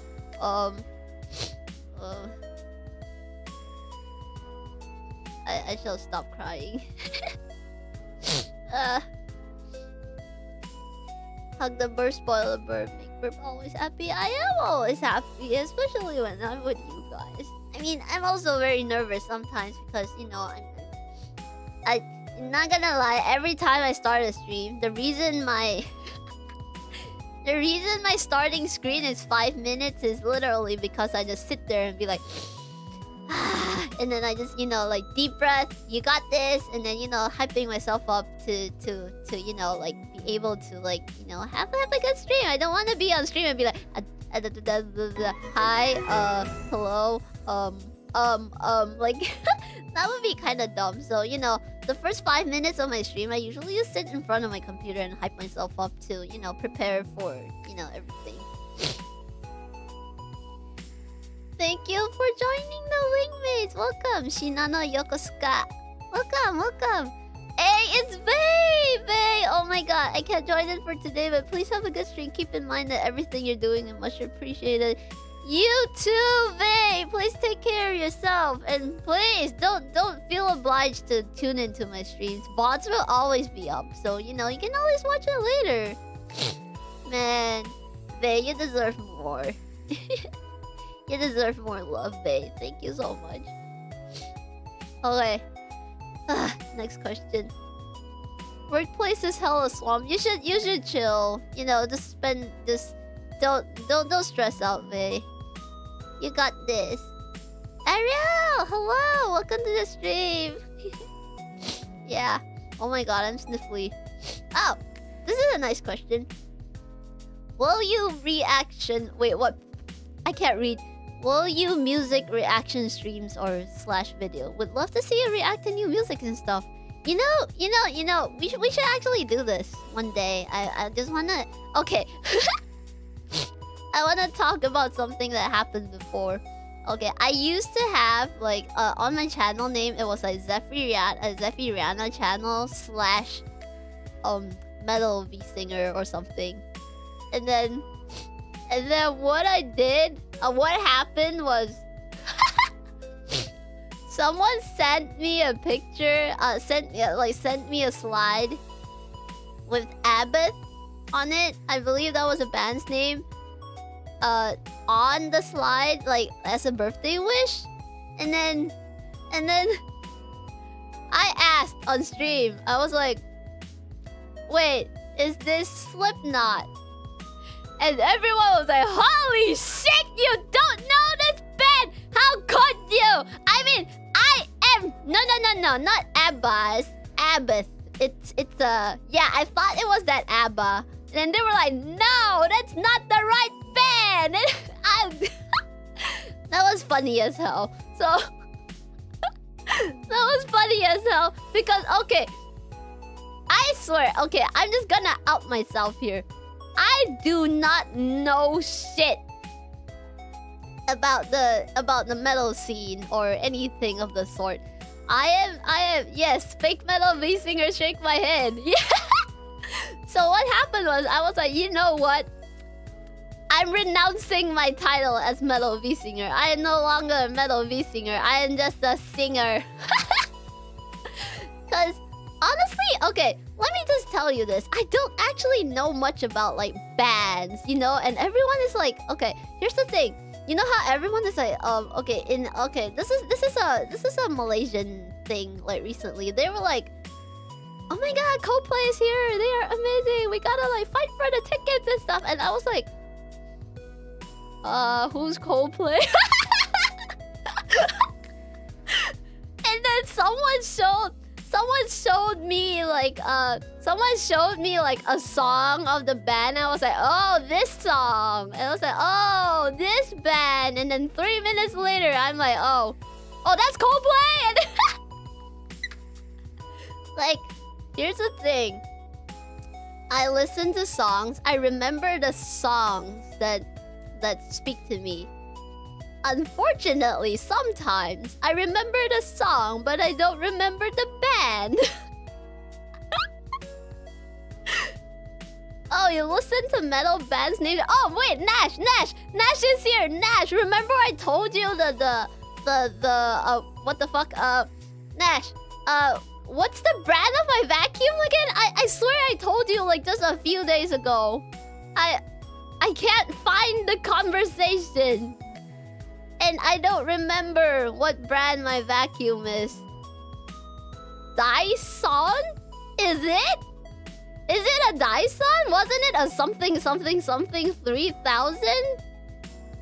Are you sure that's not the other vacuum, that the bootleg one? I'm pretty sure it was a something 3000. Oh, you listen to... Oh wait, it's a Dyson? Really?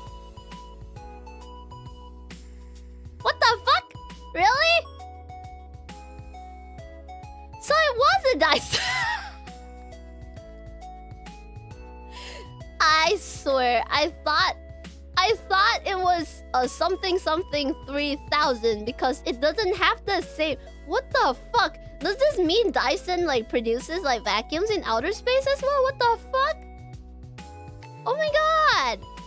I didn't know they had like a space branch. I think they just changed the colors of the vacuum. It's not a Dyson 300. I'm pretty sure it was a something 3000. Yeah, no, I don't remember. Anyway. Yeah, I don't remember. James Dyson is known to be a very open-minded company owner. Yeah, maybe you're right. Maybe that's why they have a space branch. Yeah, I wouldn't be surprised. Yeah. Man, thank you, Nash. I am dumb. For some reason, the space version does not have the Dyson logo on it, even if it even has the logo. I'll be dipping in and out, but we're watching from phone off. Oh my god, Nash, please take care. Please take care. Please take care. It's time for you to chill. Nash has been working very hard on his game. He's also a game producer. He is also a game developer, not a game producer. I mean, I think that's the same thing. I don't know. He is a game developer, and he has been crunching very hard on his indie game. So maybe that's why he's sick. But yeah, Nash, take care. Get well soon. Get well soon. Why do you need Dyson in space? It's already vacuum. Hear me out. It's not a vacuum inside my spaceship. I need air to breathe. So what happens is I still need to clean up inside because I also have cats. And cats shed fur. So yeah, there's literally a cat on my table right now. So yeah. Cats. Vacuum. I need to get rid of their fur. Dyson fits well with a Dyson sphere too? Yeah, you're right. What's a Dyson sphere? Let me look that up. Dyson sphere program.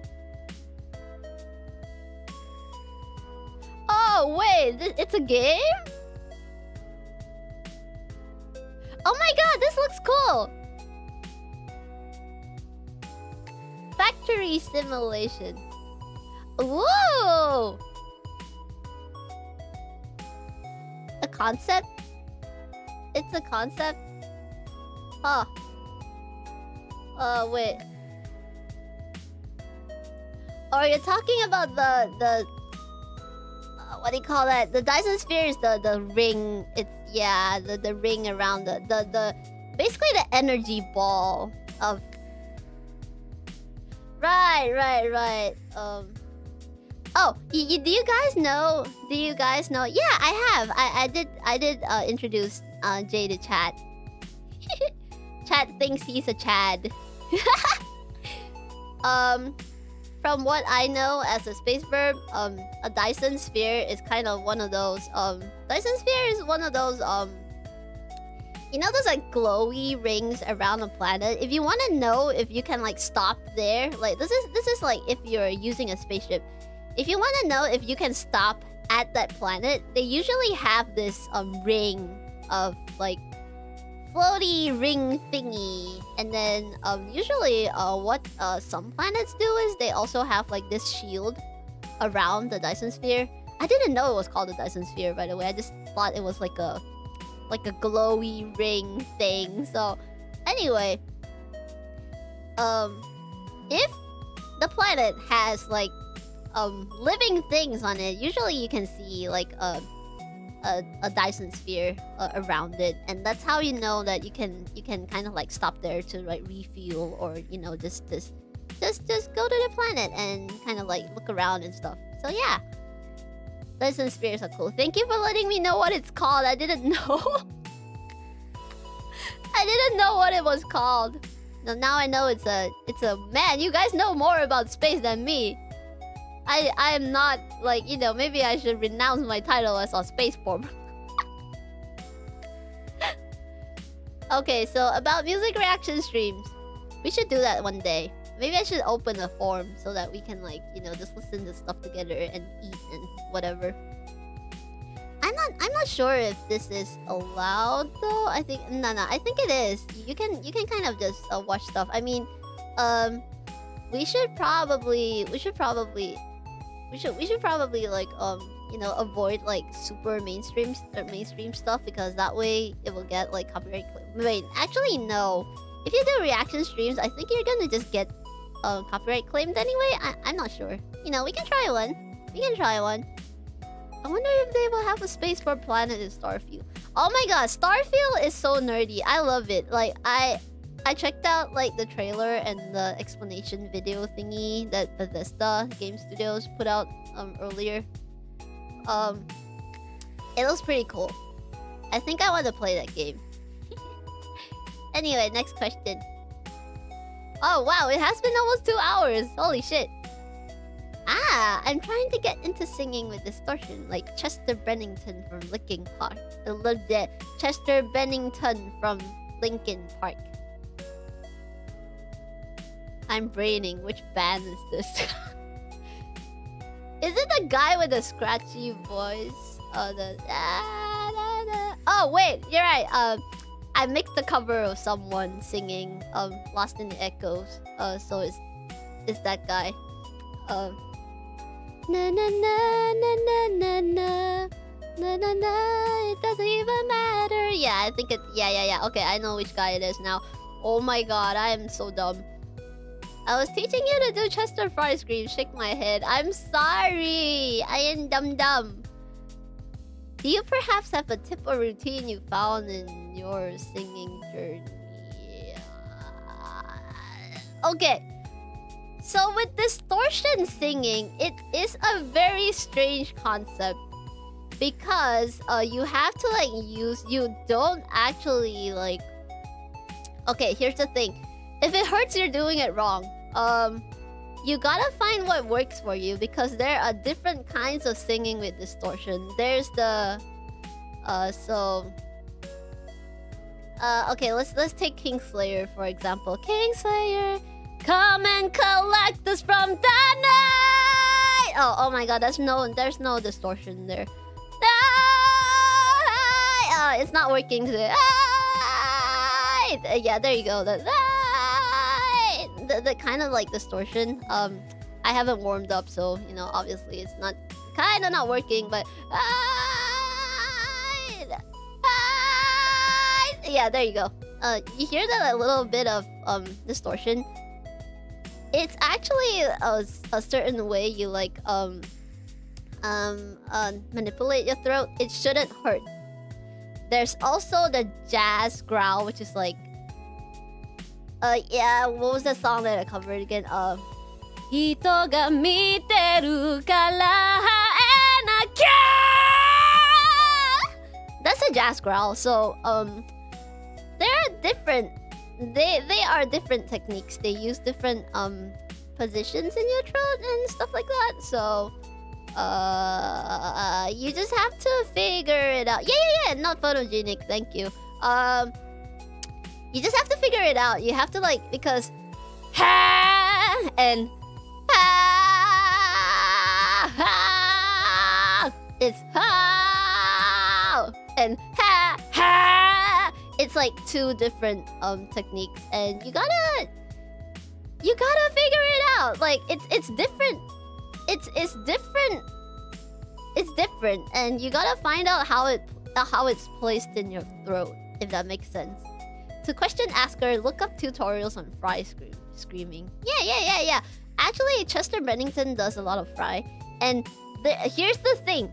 I do not know how fry screaming works, but I can do the kind of like distorted note thingy. But I cannot sing like Chester Bennington. Like, that is not a thing that I can do. I am still learning. I am still trying to figure it out. But I don't think I am able to like sustain.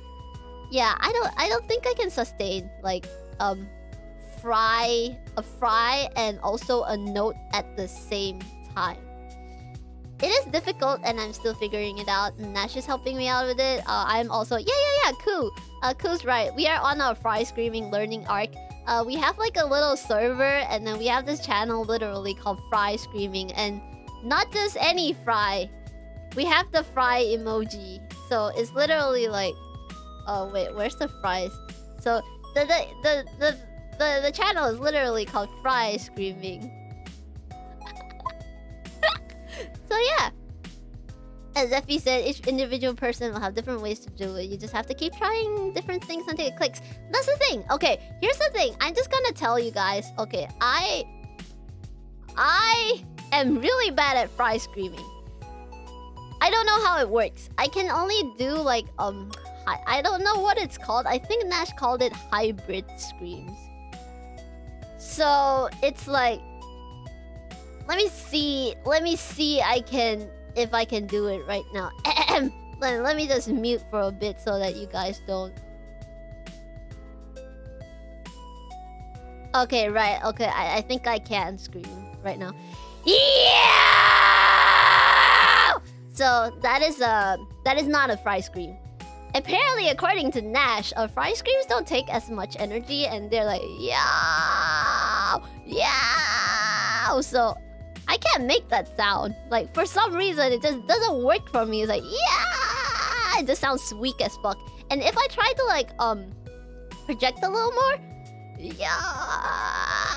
I just get nothing. Yeah!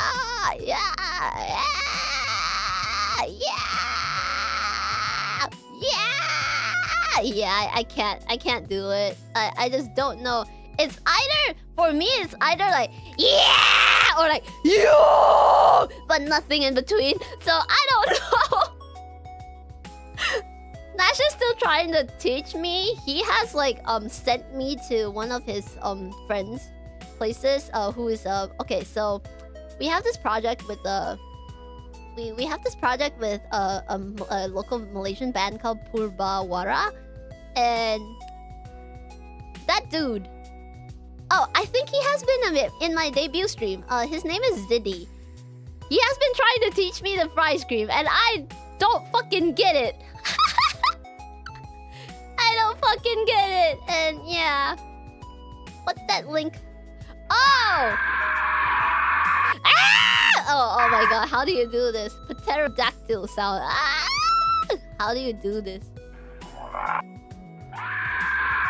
Oh my god, that is not even a... That is not a metal scream. That is just a scream. That is like a female, like, I am scared scream. Let me listen to it.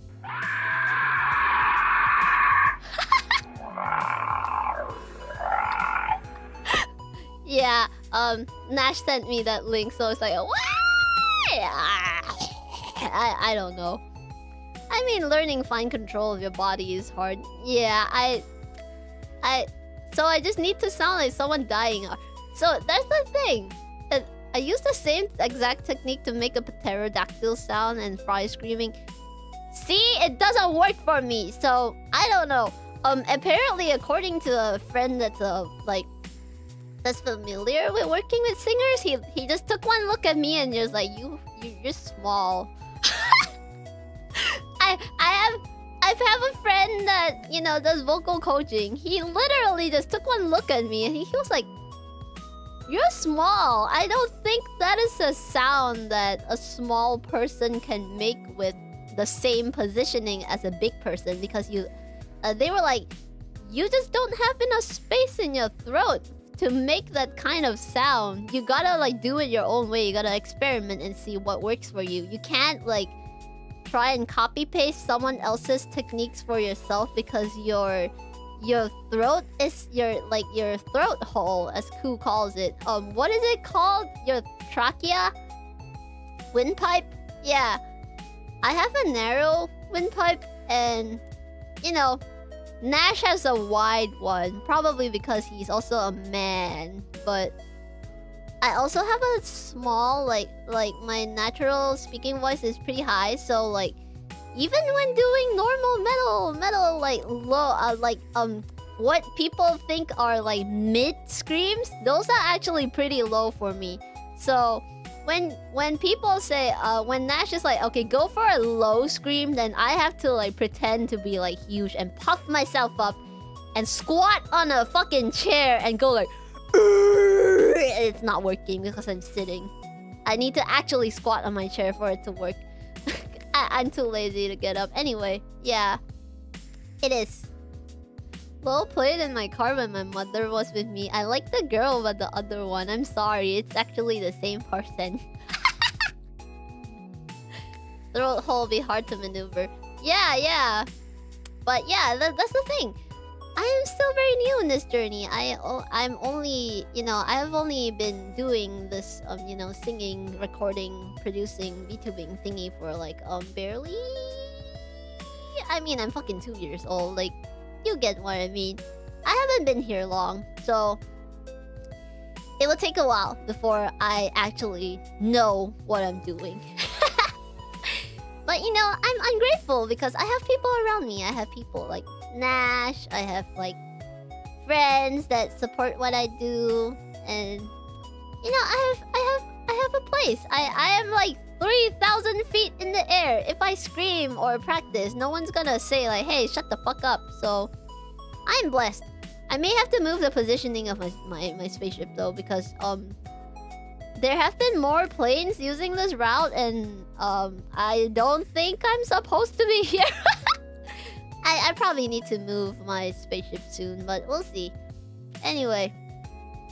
Also, love your cover of Low by Wage 4. Thank you! In space, no one can hear her scream. Yeah, right. I can only hear myself in my spaceship. No one outside can hear me, so, you know, good soundproofing. That's a plus.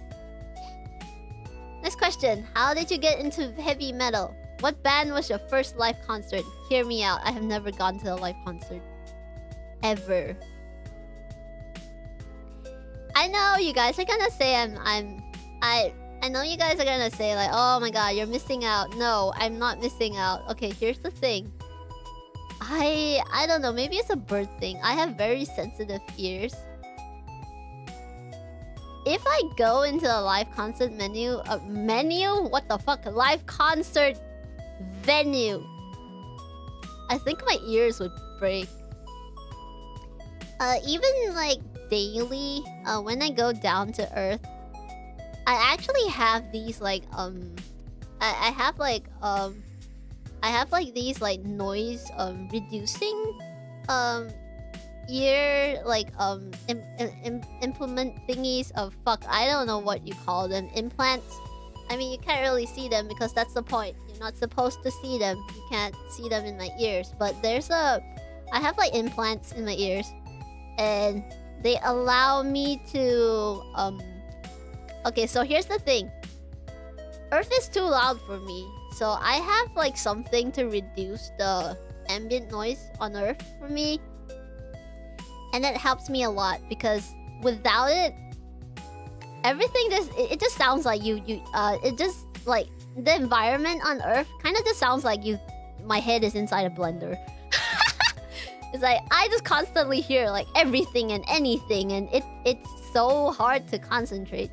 It's not noise cancelling headphones. It's actually an implant that... Okay, so imagine this. What the implant does is it turns down the volume of the world by around like probably like 18 decibels. Yeah. So it's kind of like okay, listen to this. Okay, let's say you're listening to a song with your volume at 100. No. Your volume at like 20, right? So suddenly someone just turns it to 100. That is how I feel if you turn off my implants. And like, holy fucking hell! And imagine feeling like that for like every single day.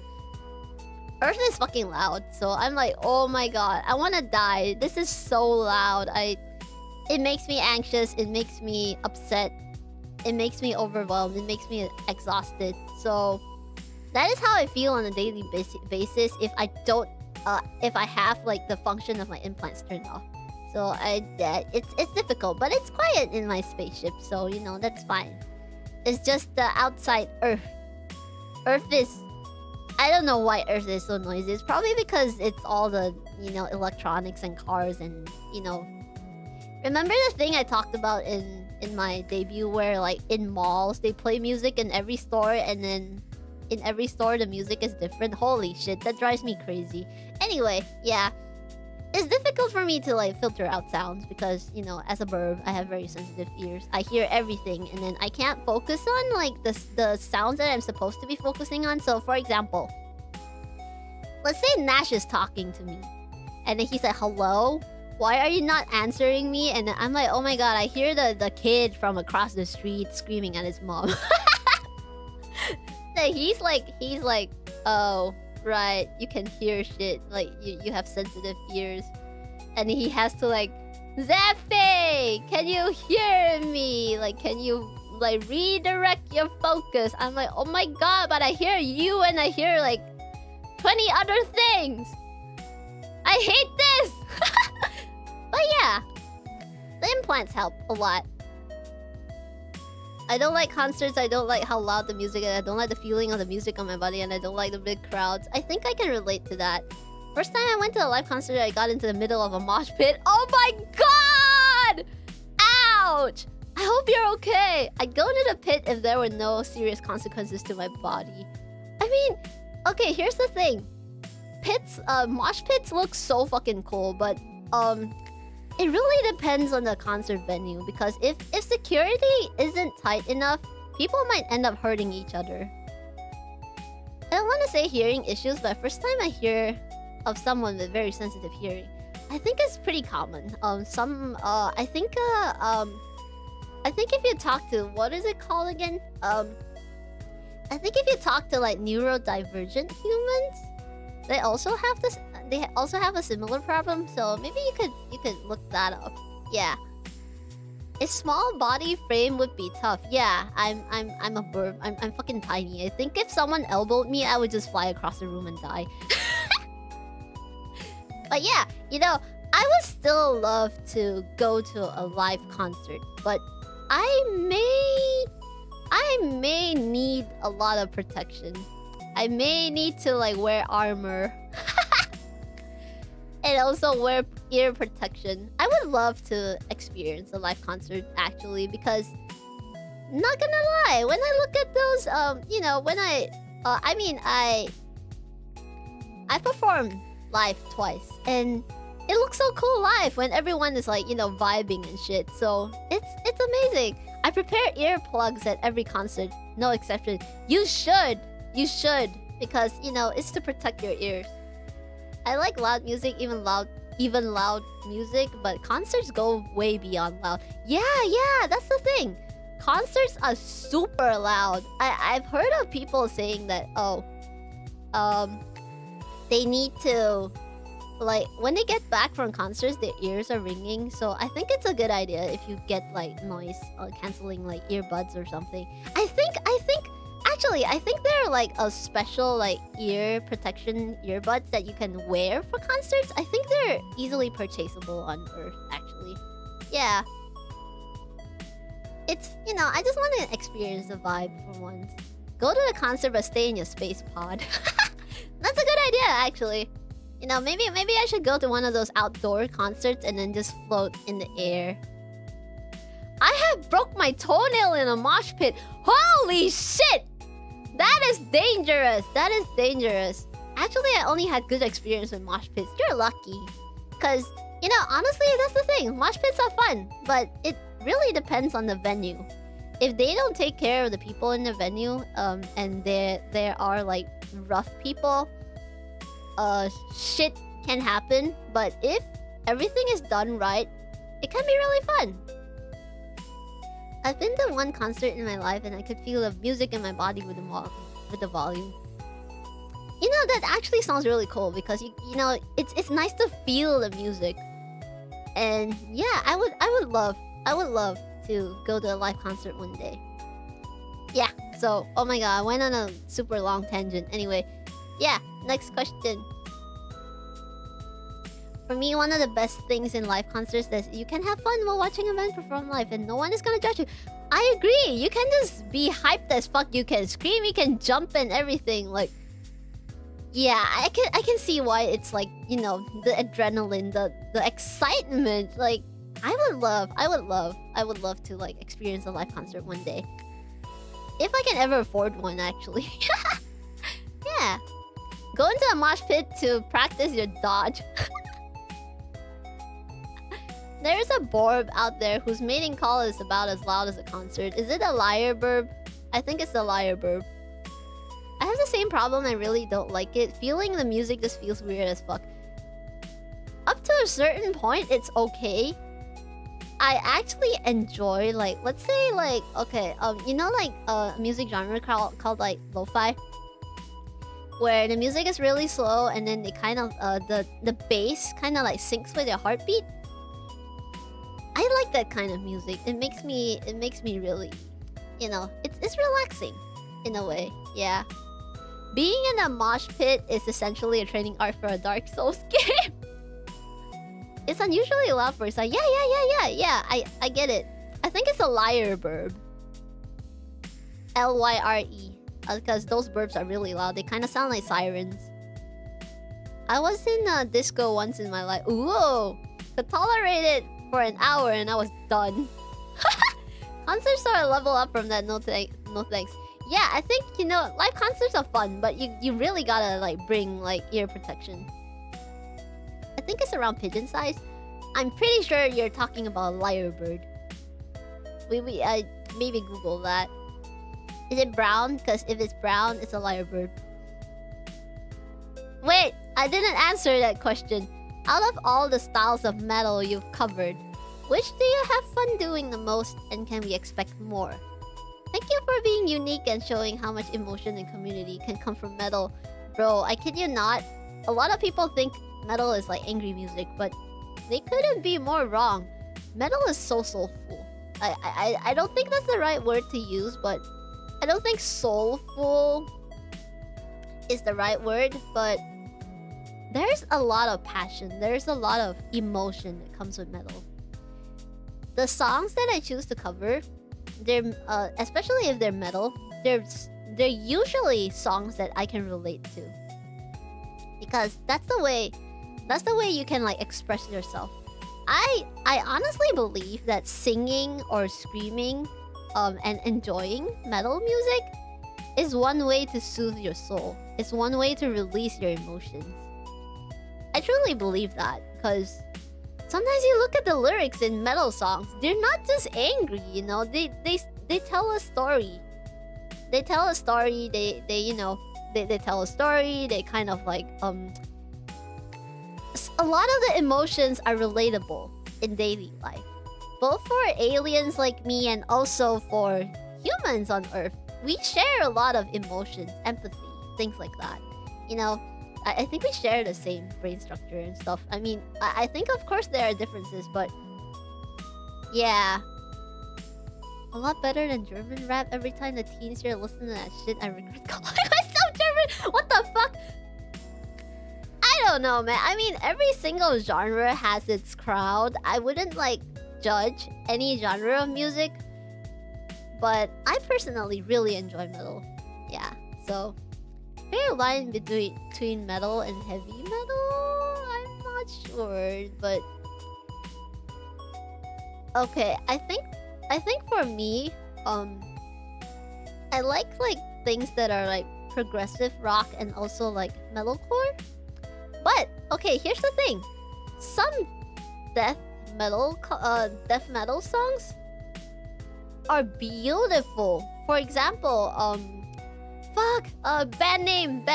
I covered one of their songs. Which band is Trevor from? Fuck. Black Dahlia Murder. Yes, thank you. It's Black Dahlia Murder. His lyrics are so poetic. They tell beautiful stories, and sometimes it's kind of like, for me, it's kind of like a bedtime story thing. When I want to relax or just sit around and you know, like listen to stories, I listen to Trevor singing. I listen to Black Dahlia Murder because they make such beautiful like poetry. It's really nice. Oh really? Really? That's how you found me? Oh, that's pretty cool. Yeah, I like them. I really like them. I actually don't know any other band that writes the way Trevor writes. Cause it's death metal. It's heavy. It's heavy as fuck. But the lyrics, they're so poetic.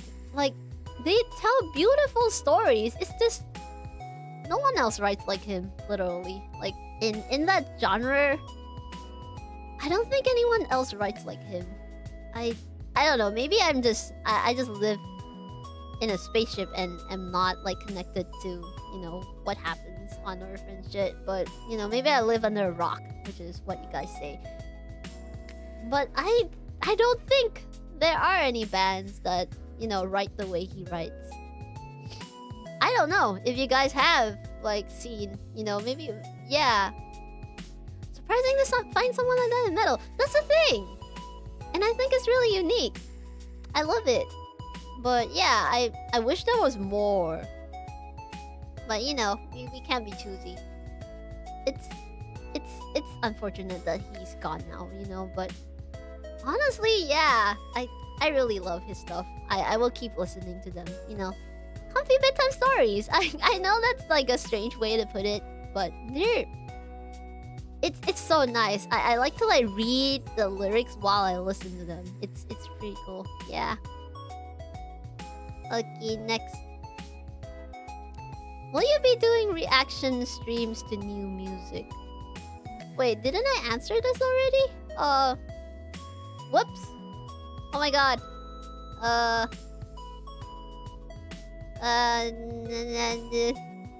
Oh my god. Where am I? Ah.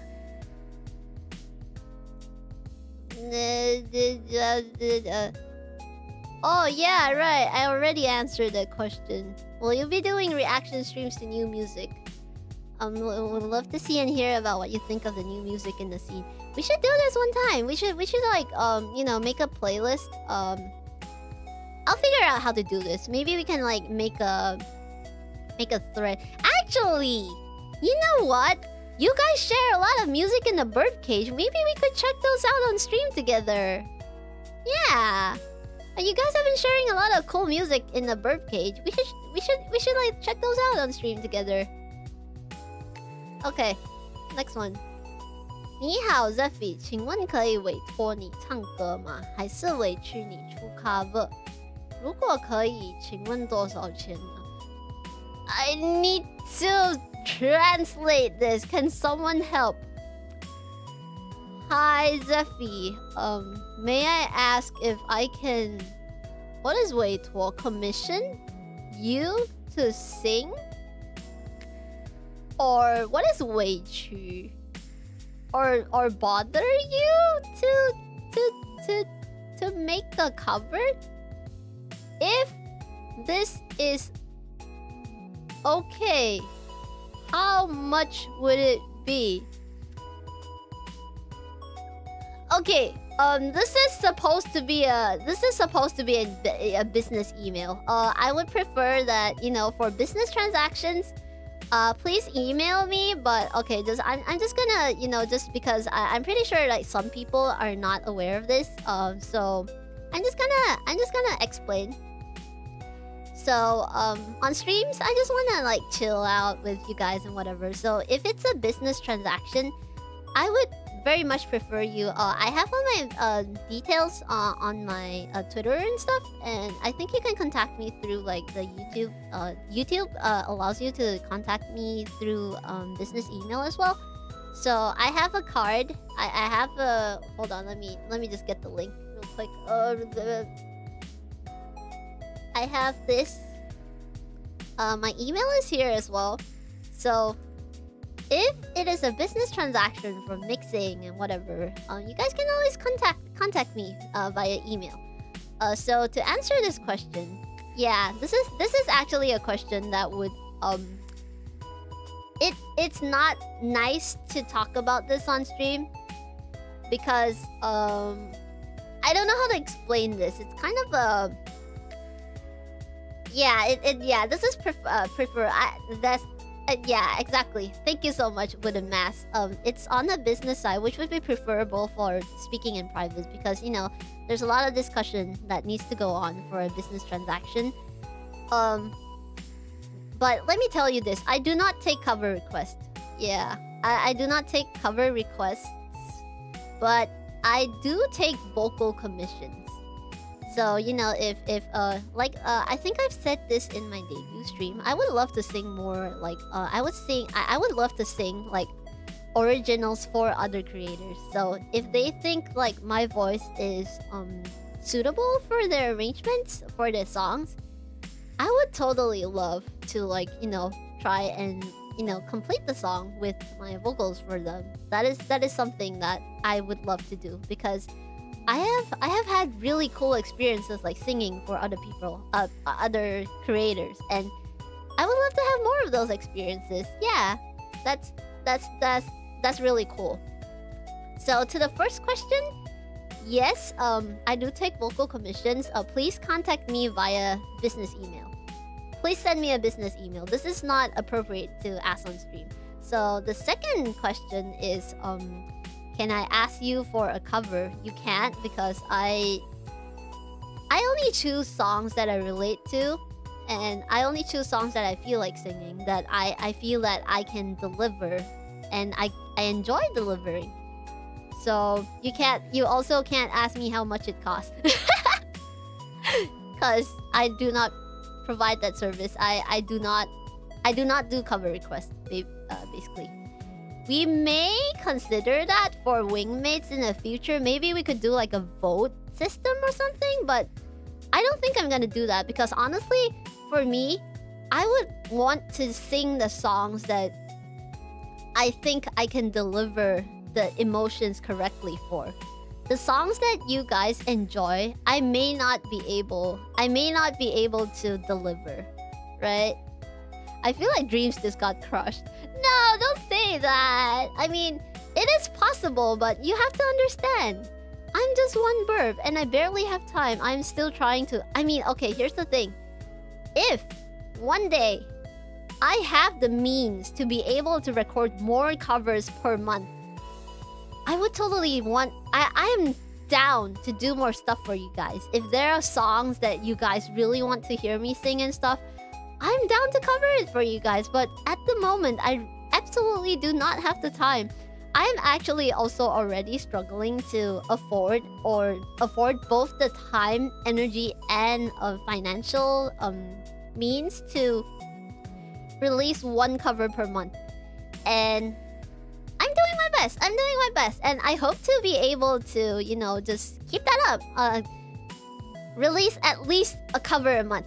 So that I can promise you guys. But other than that, unfortunately, at this moment in time, I'm literally unable. I'm literally unable to do cover requests. I'm so sorry, guys. Don't worry, Sano. One desire isn't achieved. It might be because something else that you didn't know you enjoy is on the way. Yeah. I remember this, actually. Some people really wanted me to cover Not Photogenic. They were like, oh my god, that song suits your voice so well. And what do you know? A few weeks later, I actually released the cover, and then people were telling me like, "Oh my god, I wanted you to sing this," and I was like, "I'm so happy! I'm so glad you got what you wanted." Yeah. May one day Zephy get her free time to release more covers in the future. Yes, one day I would have the means to, like, I'm sure one day.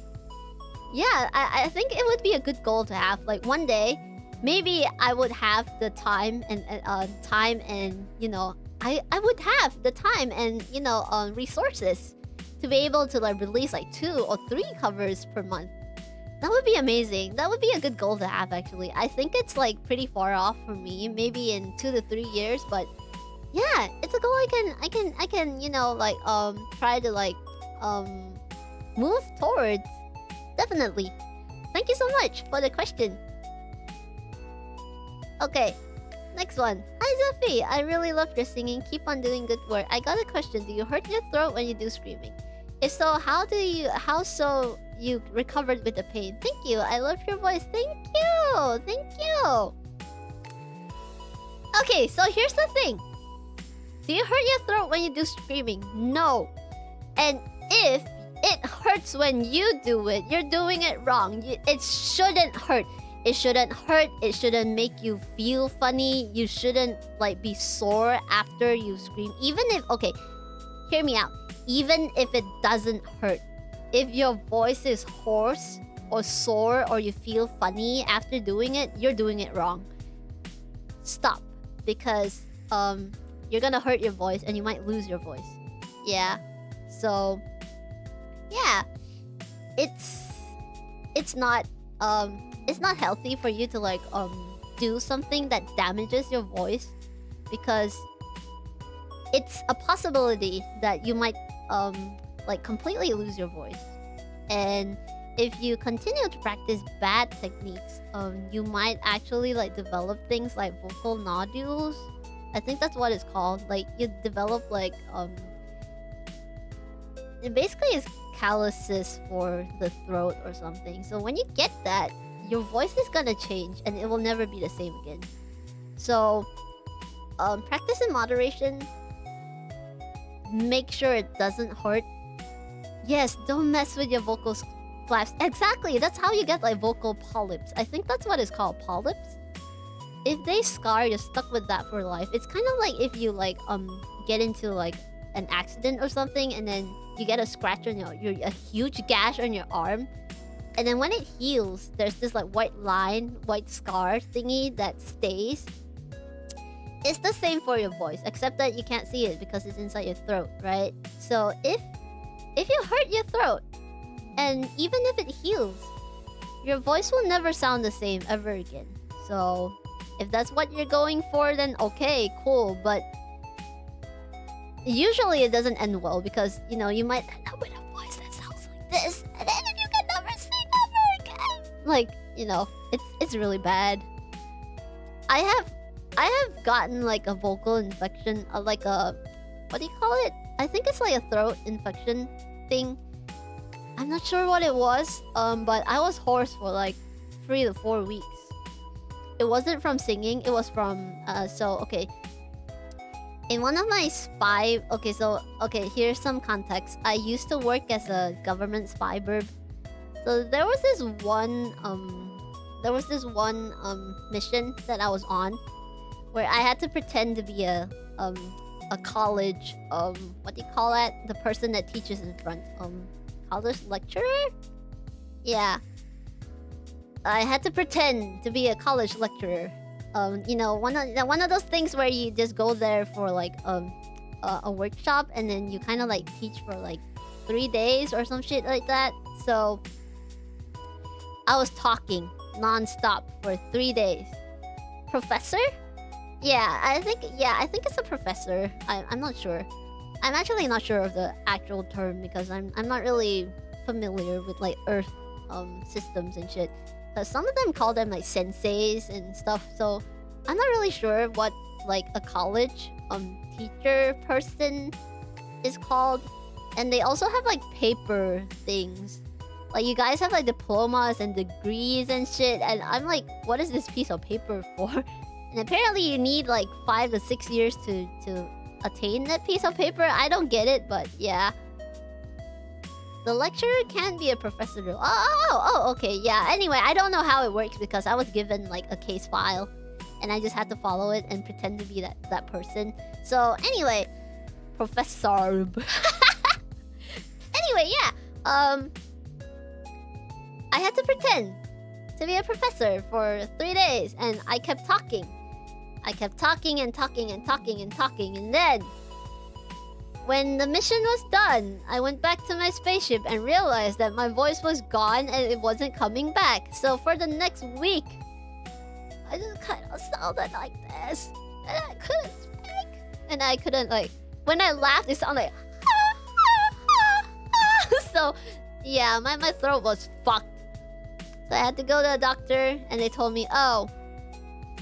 Your vocal cords are inflamed because you overused them, and then they just decided to, like, you know, we're angry now. Yeah. And I was like, fuck.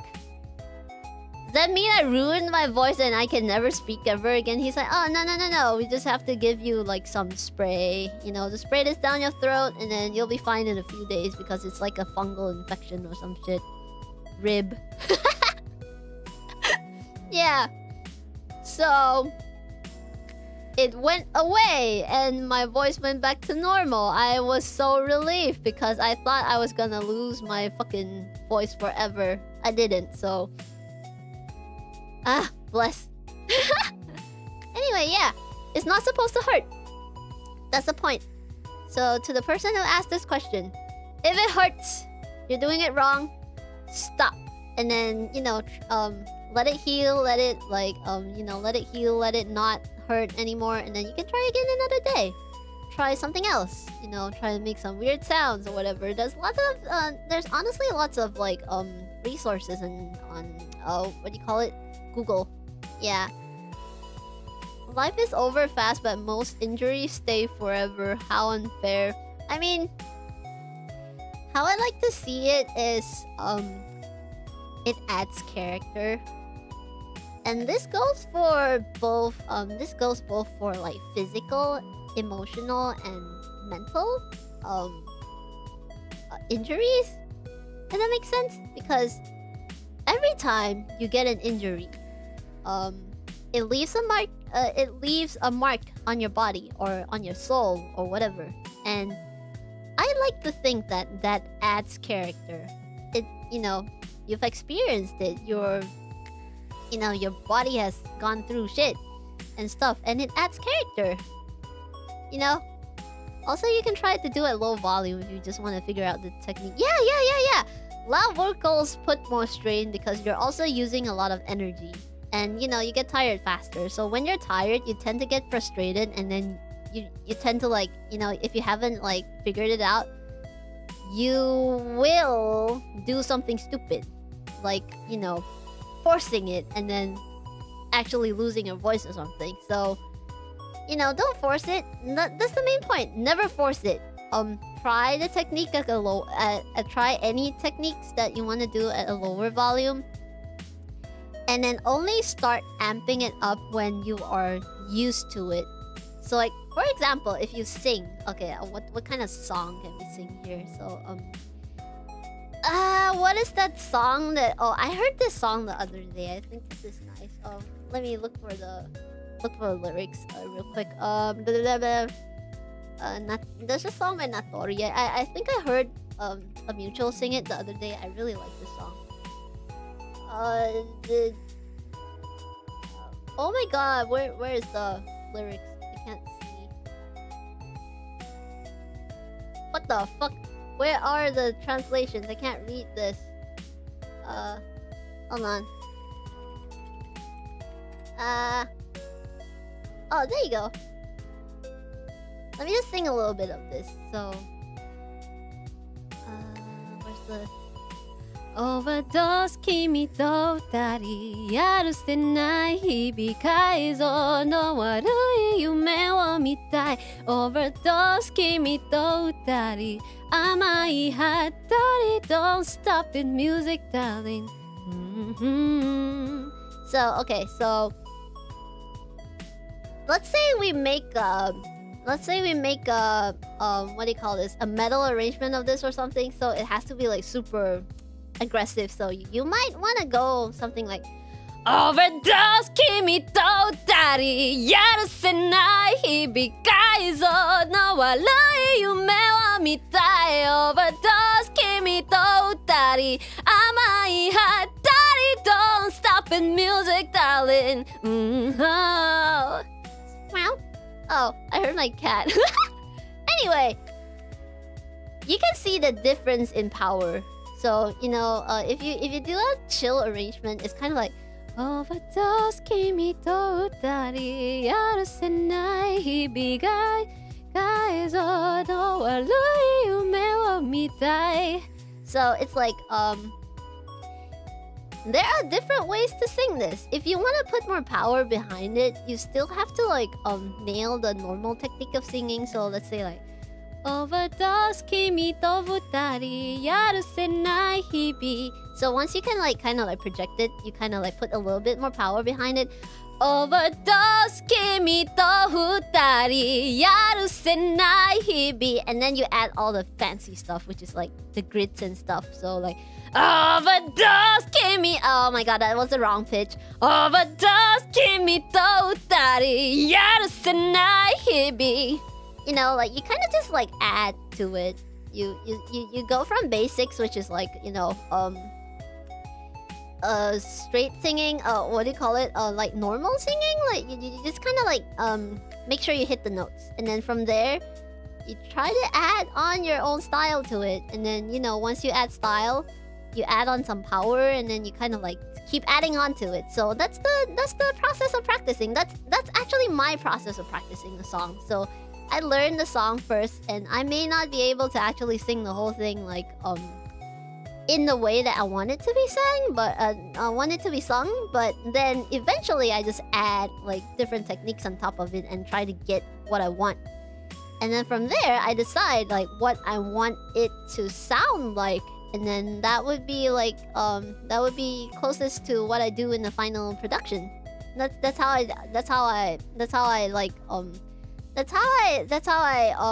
how do I put this? That's how I interpret a song. So for to recap, I just go overdose kimi to utari yarusenai hibikai sodo warui yume wo mitai. That's to learn the melody.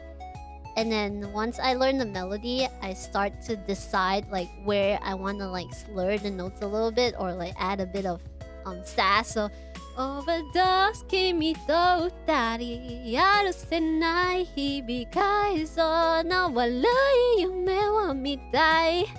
So I kind of decide that, and then I put the power on, which is then it becomes, oh my god, my brain.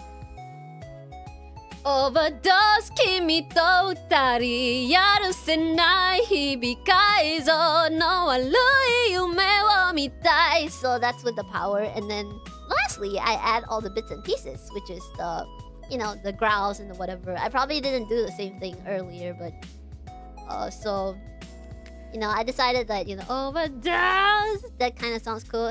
Kimi to utari yarusenai hibikai, you know, that little squeak thing. Kaizo no warui. You can like add a what do you call it? A falsetto there, and then yume wo mitai. You can kind of like change your tone there a little bit. So let's try that. Overdose kimi to utari yarusenai hibikai so no warui yume wo mitai. So I forgot the warui, but you know, I belted it instead. But yeah, something like that. Yeah, something like that. You kind of just figure out what you want to do with the song, and then yeah, that's yeah. This turned into a vocal workshop. I was actually answering a question about screaming. What the fuck? Anyway, I think that answered the previous question though, like how you sing so good or something. So. It works out. Anyway, yeah. Next question. So Zeph, I have a few questions for you. How does it feel to meet your fans at Super Anime Fest 2023? I wouldn't say they were my fans because I'm pretty sure. Because okay, at Super Anime Fest, the person that was up after me was Mr. Rias from Niji Sanji. So I'm pretty sure 90% of the crowd, or even more actually, maybe like 98% of the crowd was there to actually see him. They were just waiting. So the 2% of you guys that actually went to see my performance, like, I mean, you guys are sweet as heck, and I have a picture with you guys, and I think you guys are adorable, but hear me out. I know that, you know, I'm a small VTuber. I'm pretty sure 90% of the crowd had no fucking idea who I was, right? So... But yeah, how does it feel to meet your fans at Sutra Anime Fest?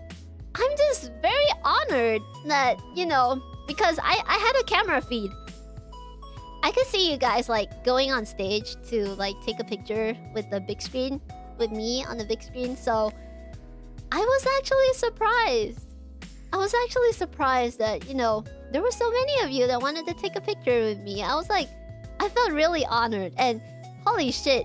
You know, I cried when I looked at the picture for the first time because I actually noticed a few things. Some of you have merch from the last con, and you brought it over to take a picture with. That is so fucking cool. I'm like, holy shit. You guys actually traveled to support me. And you have no idea, but I think the first con that I attended was in like a place called Kuala Lumpur. And the second one was in Johor Bahru. And these places are, I think they're like, what, 5 hours apart? By car? Yeah, and it's so cool to see that you guys actually watched both shows. It was so cool.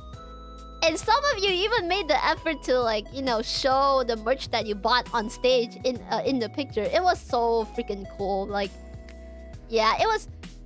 So, I don't know, man. I would say how I felt was... honored, touched, and I was also freaking out because I was scared because I was like, holy shit, that is a lot of people. Yeah. What is your favorite thing about the event? My favorite thing about the event was this... okay, so the staff actually put us on, like, a Discord call. And then they brought us around the con. That was really cool. Like, they just kind of, like, brought us around, like, the phone. You know, like, the phone camera? And then, you know, they brought us around to see the... what do you call it?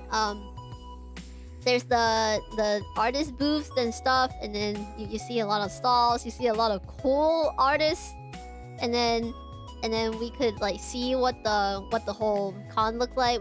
They brought us to like actually like, you know, with the camera to see the place where you guys were doing the activities with the place where Jet Lim was kneeling to all the standees and stuff.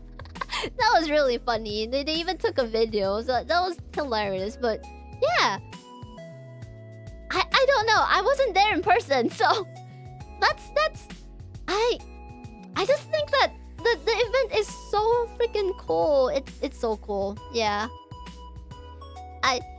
One day maybe I shall go to an actual, like, you know, convention myself and see what it's like.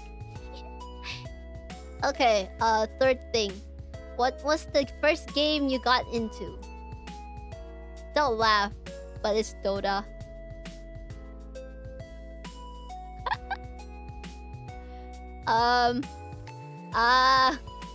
I don't play it anymore, but yes, Dota. I have too many hours in that for my own good, but I'm still not good at it. Eventually they changed the map, and then they added like extra fountains, and it got weirder and weirder. And then they changed the positions of the trees, and then that chainsaw guy couldn't hide anymore. And then I was like, I'm done. I'm done with this game. And then I was like, okay. And then yeah, I was like, never mind. It's getting too complicated, and then I just gave up. Anyway, yeah. But nowadays I play comfy games because, you know, that's all the brain I have left after, you know, working and shit. So, I like games like Stardew Valley, and then there's this one game called like Donut County that I played on the stream once, and then... Oh, right! There's actually... Do you guys know that there's actually a Zomboid server run by Anpan in the birdcage? You guys can actually like freely go in and out of the server. But I don't know, I think like you can only like access it when Anpan has the server on, so you probably gotta ask him. Yeah. Have you perchance participated in the horror experience social experiment named League of Legends? No. Dota was my last experience with MOBAs, I think. Yeah. What other hobbies do you have? I like to eat. I like to munch on food.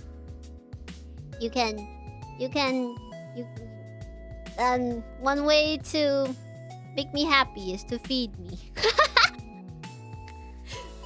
And Nash is very aware of that, so every time I need to record, he'll be like, go get food.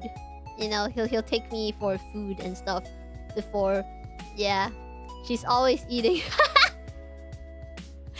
I remember Ada telling me this, or I think she posted it on Twitter. She was like, every time I'm in VC with Zephy and the rest, she's always eating something. There's always something in her mouth. When she comes on VC, she's like, hello. Yeah, exactly. When we're in call, she's either hungry or preparing to eat. I'll be like, oh, I'm gonna go to the kitchen. Or I'll be like, in call. What's your favorite snack? I like seeds. I like sunflower seeds. I like walnuts, almonds. I like nuts. I like the crunch of nuts. People ask me, like, are you actually a hamster? I'm not, but yes, I really like nuts. I don't think, maybe it's a bird thing, but yeah, I really like nuts. Nuts are awesome. I also like potato chips. But it really depends. Sometimes I'm in the mood of like eating a whole bar of chocolate. You know, when I don't feel that good, or you know, it has been a bad day, and I'm like, you know what? I want to be happy, and chocolate makes me happy, and then I just scarf down a whole bar of chocolate.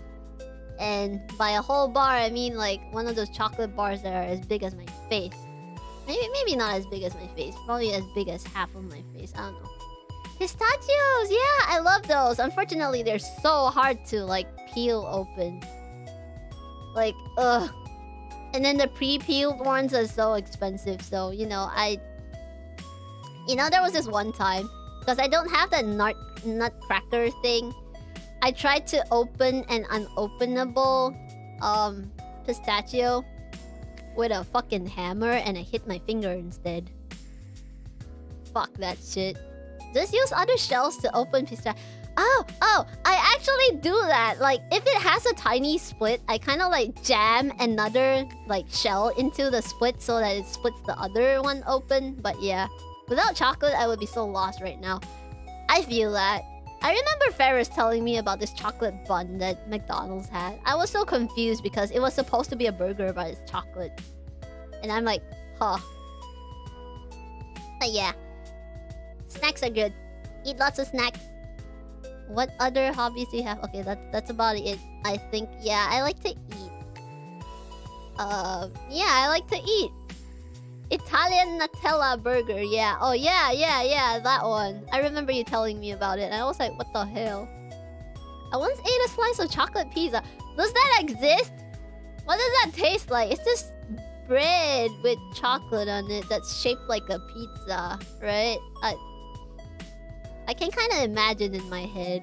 It's confusing. It's not like, if you didn't see that it was pizza shaped, I think it would be fine. You would just think it was chocolate bread, but because you know that it's in a shape of a pizza,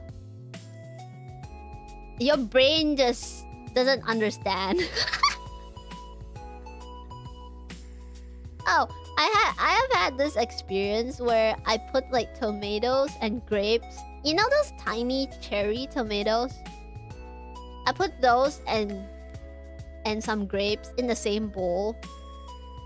And then I was like watching a video while I was eating that, so I wasn't actually looking at the bowl. And every time I put one in my mouth, I wouldn't know what to expect. Like, I would be expecting a tomato, but then it tasted sweet, and then my brain would be like, what the fuck? Because, you know, they feel the same. They kind of have the same texture, but then once you crunch down on it, it's like, oh wait, this is not a tomato. And then my brain just short circuits, and yeah, I never did that again because it was very confusing. an Oshi inspiration? I don't really have like an Oshi, but honestly, the people around me inspire me a lot.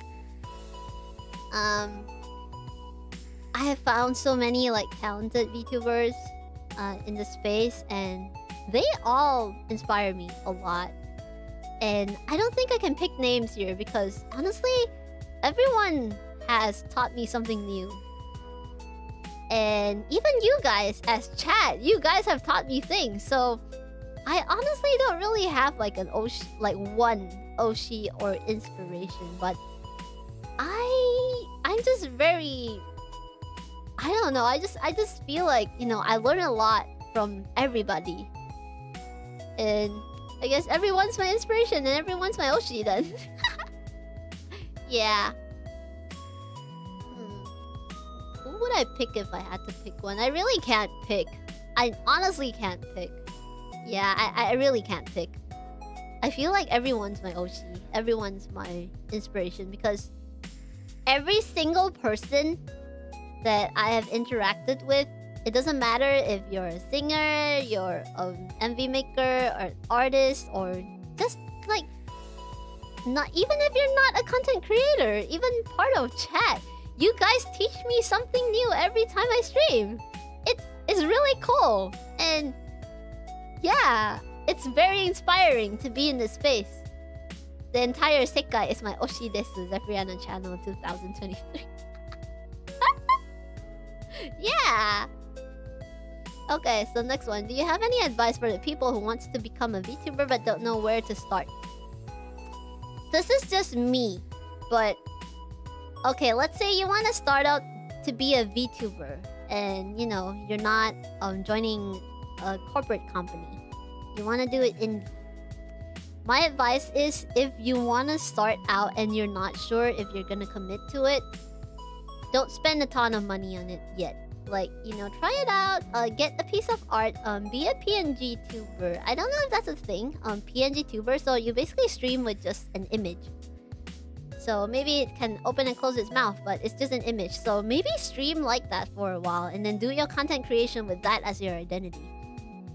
So once you kind of start getting a feel of what you want to do, getting a feel of what you want to do, then you can like consider like spending a little bit on like things like let's say if you wanna sing, if you wanna like pursue singing, like pursue being a V singer, release covers, but don't spend so much on cover production yet.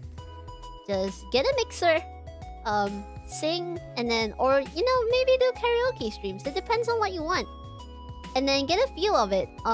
Think about if that is something that you like to do. Some people, they like singing karaoke, but they don't really like the production process. Yeah.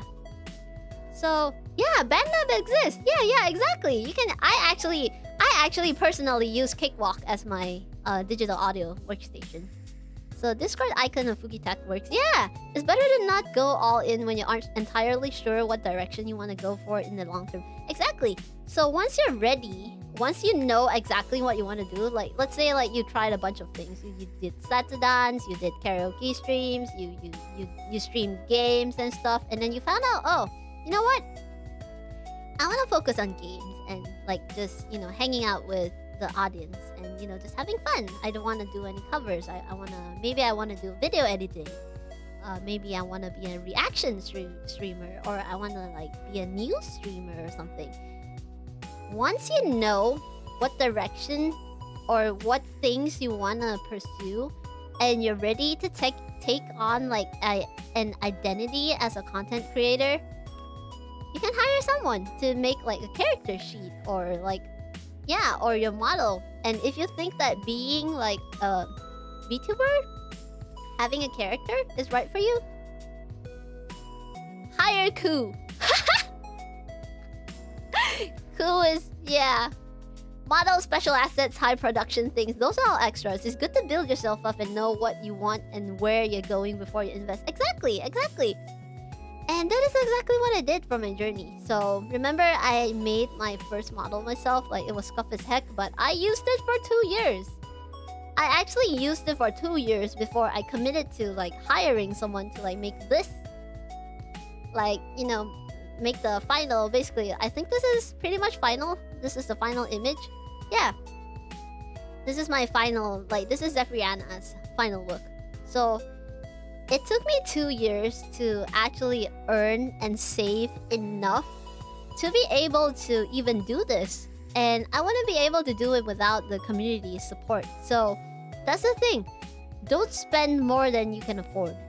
Of course, if you have the resources and you have the, you know, if you want to like make a big investment and you know exactly what you want, then by all means go for it. But that's the thing. If you're not sure that you're committing and you're throwing a big sum of money to set everything up, let's say you commission a full set. You have your stingers, you have your backgrounds, you have your model, you have like BGMs, everything. Yeah. So, yeah. Don't spend money on something that you're not sure that you're gonna pursue in the next few years. Because what if you feel like, you know, this is not for me and I'm gonna drop it? Yeah. It's gonna be like a huge sum of money wasted, and you could have used that to buy food, right? So I mean, that's just me. But if you have the money to spare, by all means do what you love, do what makes you happy, but never make an investment that you would regret. That's my advice for, you know, anyone that wants to become a VTuber. Yeah, that's about it. What do you mean your model? I thought you were from outer space, my emotion. Yeah, I mean, you know, talking from the creator's point of view, right? Yeah. Anyway, next question. Hey, Zephy, what's your hair routine? Hair that long gotta be hard to manage, right? Hear me out. I like my long hair. It is kind of heavy, which is why I have it cut in layers, which is why, you know, they're like scruffy on the ends, on the side here, but honestly, I like my hair. It's so fluffy. Hold on, let me show you more of it. Oh my god. I shall stand here. I shall go back a bit. There you go. I have very fluffy hair. I love it. Okay, let's let the Q&A sit on the chair. I love my hair. What's my hair routine? Okay, so first of all, you gotta brush your hair. You gotta brush your hair thoroughly and start from the bottom, because if you start from the top, you're gonna like collect all the tangles at the bottom, and then, you know, it kind of just makes your hair all tangled. Thankfully, my hair is kind of straight, so it doesn't. I don't have the problem of it like wanting to tangle, and then when I'm not like up and outside and whatever. Yes, I was sitting on a chair the whole time. Yeah. Anyway, my hair be pretty hard to take care of, but I love it. I love it. And I guess it's part of my like bird genes. I kind of have like a little bit of a waterproof coating thingy on my hair as well, so that helps with like lubricating the hair, so it doesn't it kind of doesn't oops, sorry. It kind of doesn't like really make well, oh my god, I my brain, hold on. I kind of don't really mind having hair this long because it's pretty okay taken care of. The only problem I have is when I sleep. If I turn around too many times, my hair tends to like wrap around me. So what I do is I kind of like braid my hair up behind me. Yeah. I kind of just braid my hair and, you know, just throw it over my pillow so that it doesn't like bother me when I sleep. Yeah, that's about it. That's my hair routine. It's pretty simple. I don't use much like fancy hair products. I just kind of like put some oil on my hair like once in a while when the, you know, sometimes when you wash your hair too much, the especially, you know, as a bird, the waterproof coating on your hair kind of just doesn't come back because you kind of keep washing it away. Yeah.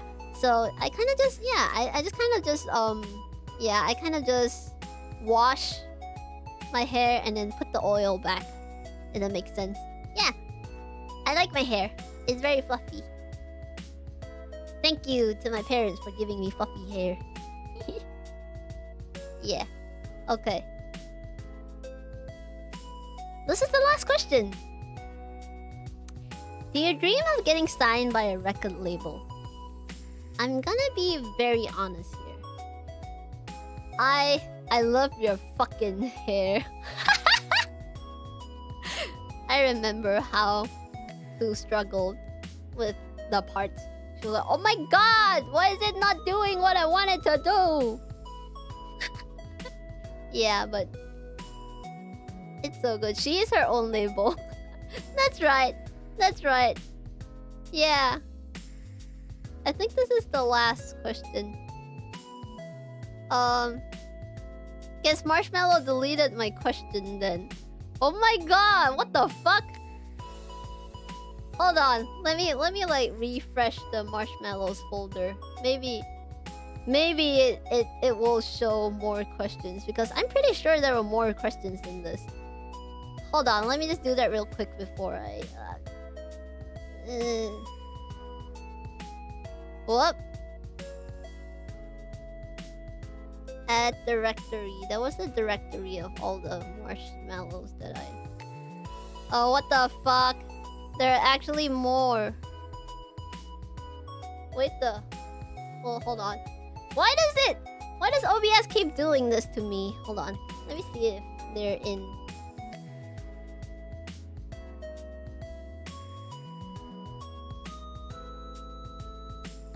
No, I think that's it. I think that's all the questions. Not a question, but you're the best birb. Thank you! Oh my god, that's so sweet. Wait, I'm pretty sure I didn't see this one earlier. Not a question, but you're the best birb. Thank you! Whoever sent this in. Pretty sure that wasn't there. Huh. Okay, we answered this one. We answered this one.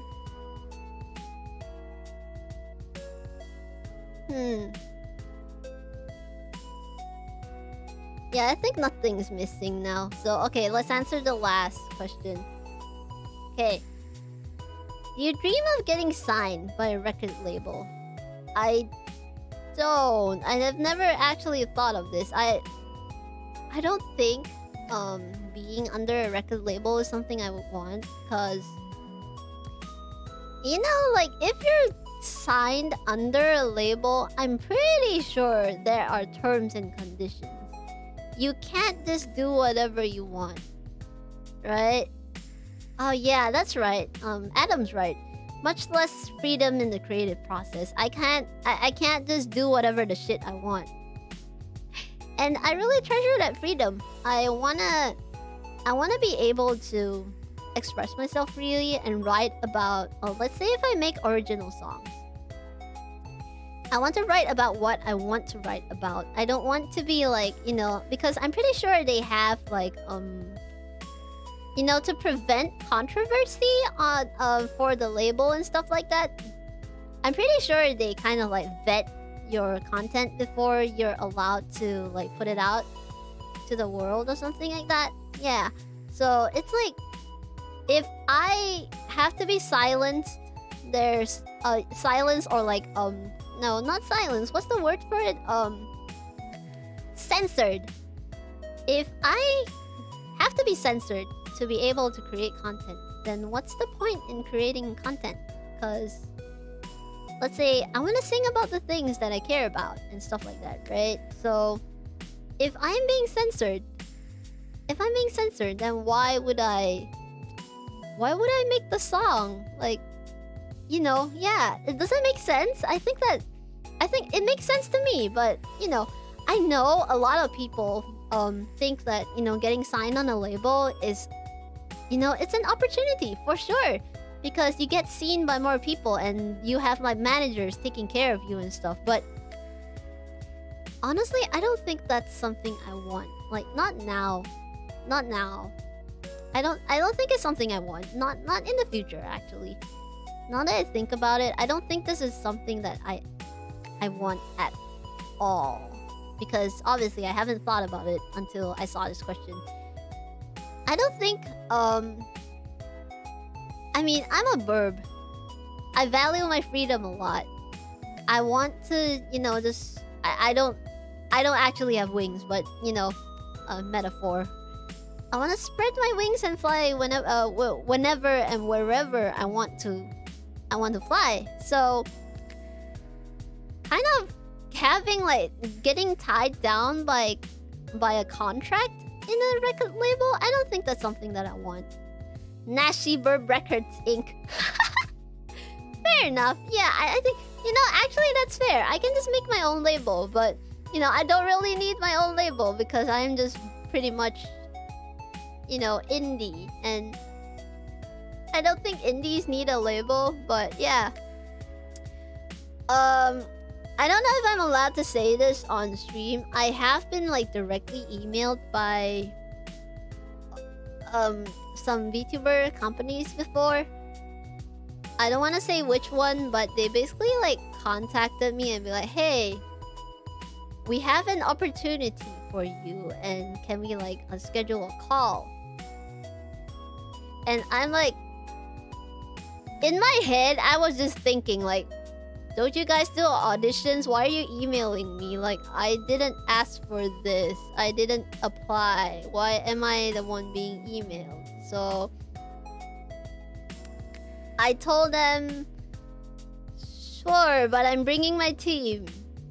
They ghosted me, so you know, I don't know. Anyway, yeah. I don't think like being under a label or under a brand or like under. Okay, so the conclusion is I just don't want to be tied down to anything. Here's the thing. I have a manager. I have like people helping me with shit. Nash is my producer. But he gives me a lot of freedom. He doesn't care a fucking shit about what I want to do on stream, right? As long as I keep myself safe, as long as I, you know, don't do things that get me like banned or like you know, get my channel terminated by YouTube, he's good. He just, you know, he just wants me to do whatever I want to do.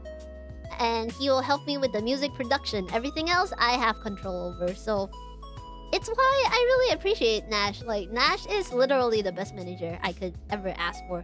I'm so glad that he reached out to me to become a VTuber. It's just, I don't know, man. I think I hit jackpot with Nash as my manager / producer. Ah, how ironic. You say burps don't like cages, but we the fucking server is literally called Zephyrianna's burp cage. I didn't name the server, by the way. Isn't that like idol talent scouting? Is it? I'm not sure what they wanted though, because they were like, we're giving you an opportunity, and they wanted to talk to me like through like a call or something. So they wanted to have a conference call or something. But yeah, I'm not sure what they wanted, but they basically said that, oh wait, actually let me dig out the one of those emails. Let me just dig out one of those emails. Let me see.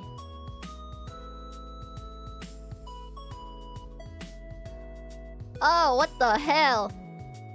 I just realized that there are like 5 new marshmallows before I closed the form. Let me see. Oh wait, never mind. Oh my god, this is so sweet. Why are you? I'm just gonna read it off my email. Why are you so cool? But for real, what inspired you to sing and scream like you do now? Nash was the starting point. My producer, Nash, was the starting point. He was the one that, you know, encouraged me to like, you know, explore my voice, because I've always wanted to sing, but I didn't know, or I didn't really have the means to actually like do stuff and whatever. So I didn't have the resources. I didn't know where to start. So this VTubing journey that he set me out on really like opened my eyes to a whole new world, if that makes sense. You know. Oh, next one. Hi. What is this face? It's the ooh face. I love your music and your singing. You make the day more fun and bearable. I'm glad. I guess I have the right question, so here, but... Huh? I guess I have to write questions. You mean you want to write the question here? Okay. But what's your top 3 favorite music artists? Okay. Like I said before, I don't remember band names. I only remember songs. So... Okay, out of those 3... Which one would you eviscerate from existence if you weren't given any other option? This is such a mean question. Like I said, I don't remember band names, so I also don't know who to eviscerate, but thank you for the question. You know what?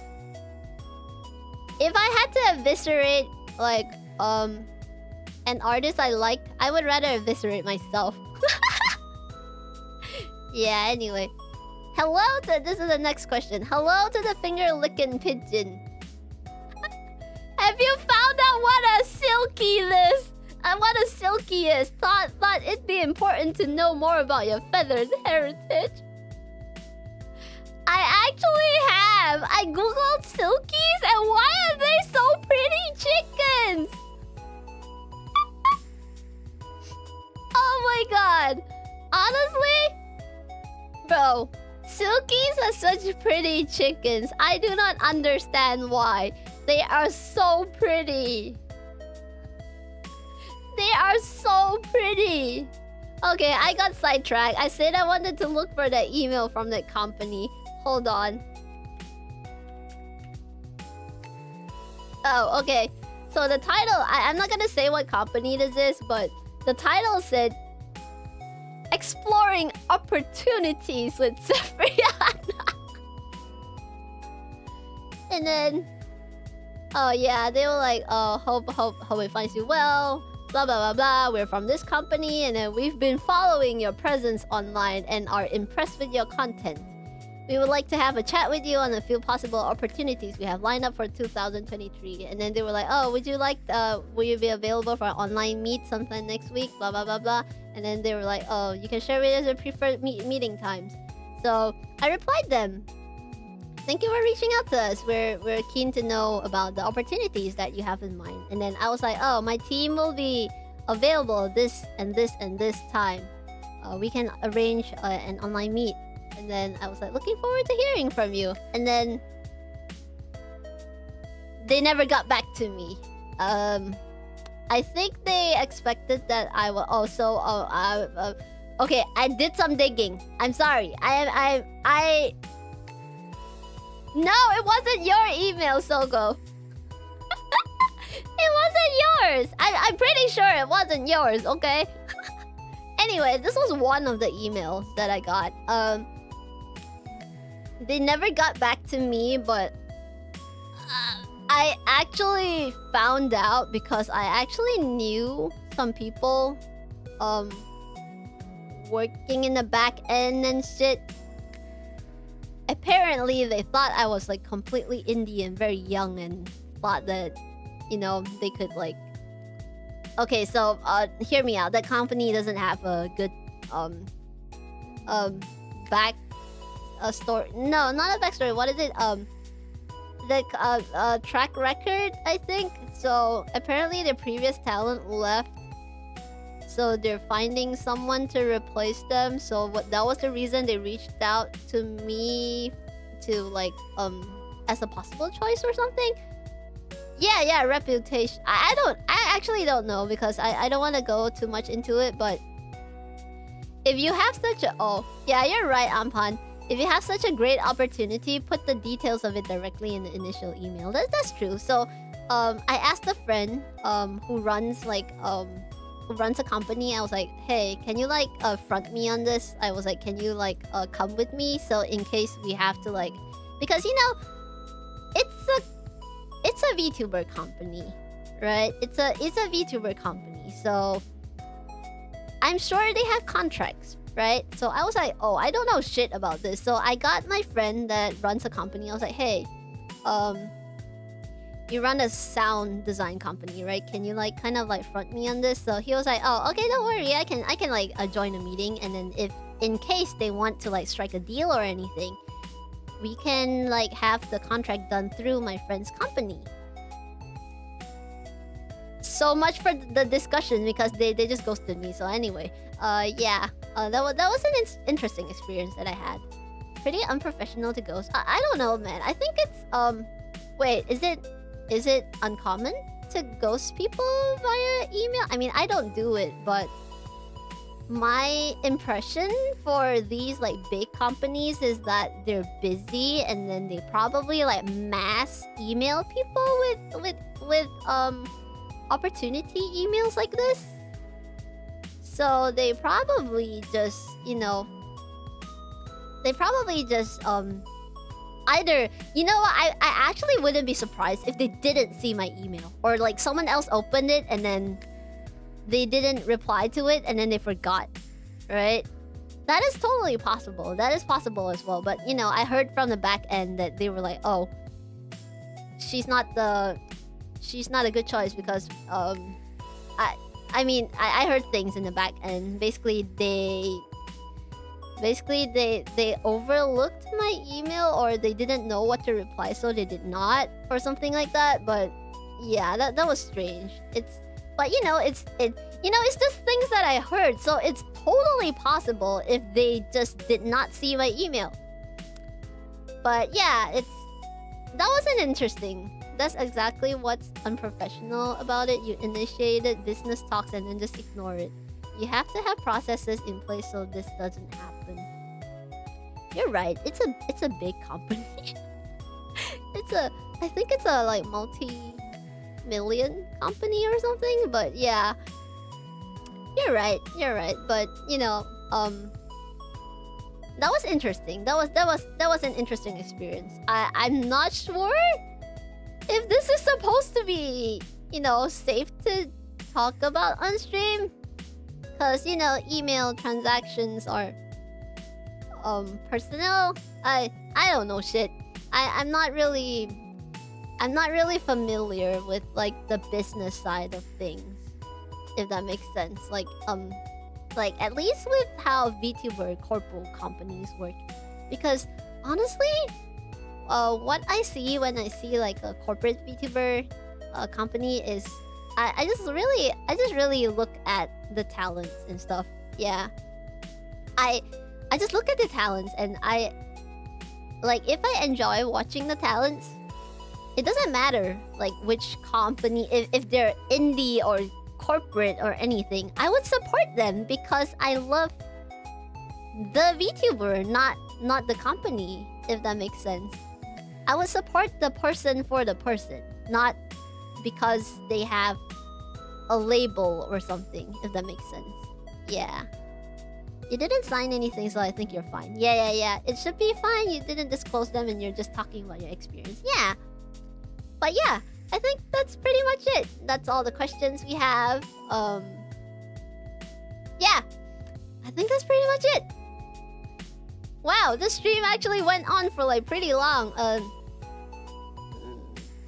4 hours. Holy shit, that's my longest stream so far. I didn't expect like that many questions.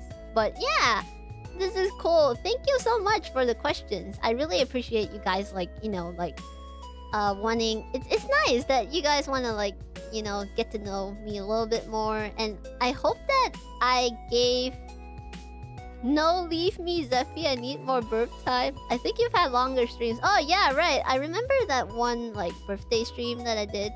But yeah, I wanted to, here's the thing, I want to keep my streams like shorter, because, you know, then I have like more time to like do other things, like record covers.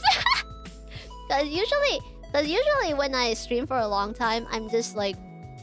You know when you talk a lot, your voice gets tired, and then if I try to record, I just sound like crap.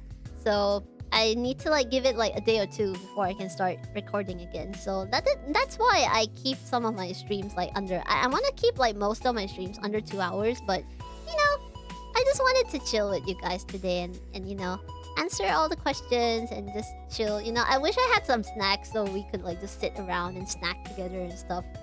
Yeah. I'm actually trying.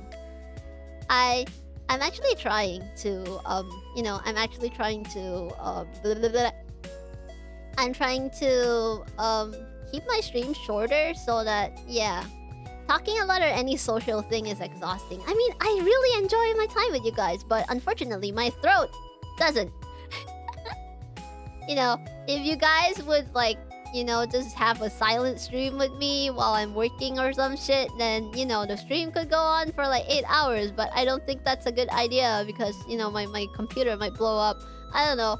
But yeah, I'm really glad. I'm really glad that, you know, we could like spend a little bit more time just chit-chatting today. It was fun.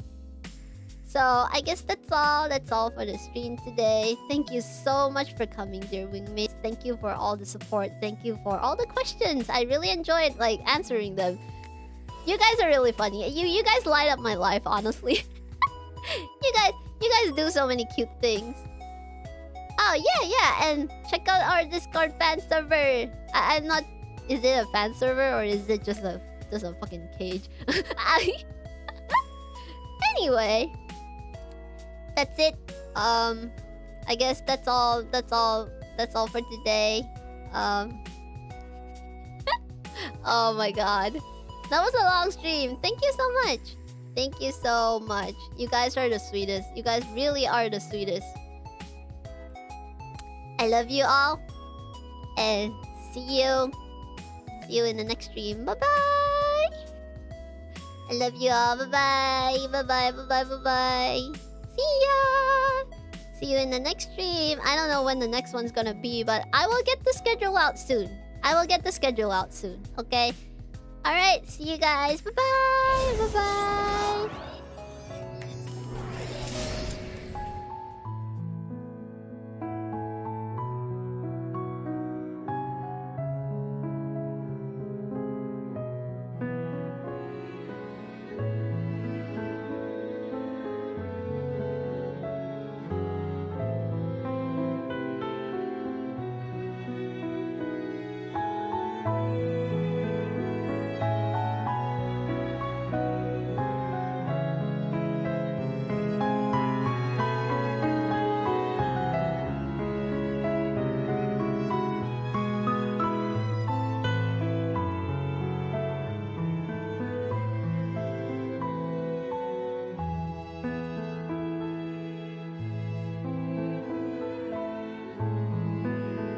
Test.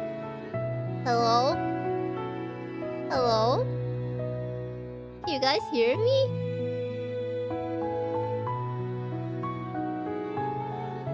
I think she was clapping at the end. I wasn't. Oh, you guys can hear me. Hey, let's go. Wow, you guys are still here. Awesome. I was, you know, secret ending. Ooh, I hear a ghost. Ooh. I have a secret ending. Secret ending. You guys wanna hear the cover that I'm gonna release this month? Or I'm trying to get it done, I swear. But it is hard. Yes? Yeah? Okay. We'll be rating after this, but okay, here you go. I'm gonna turn off the BGM. Hold on.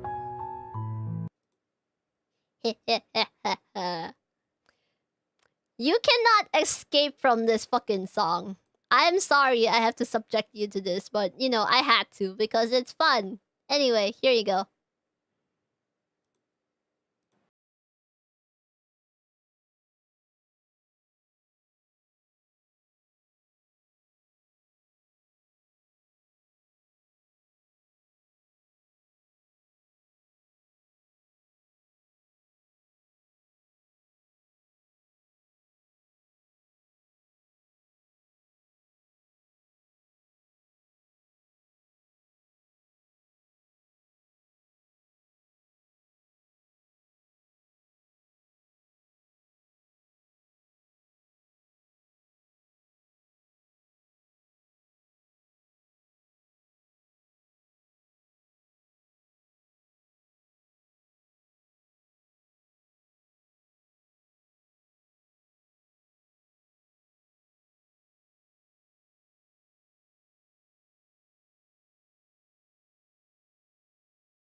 that's it.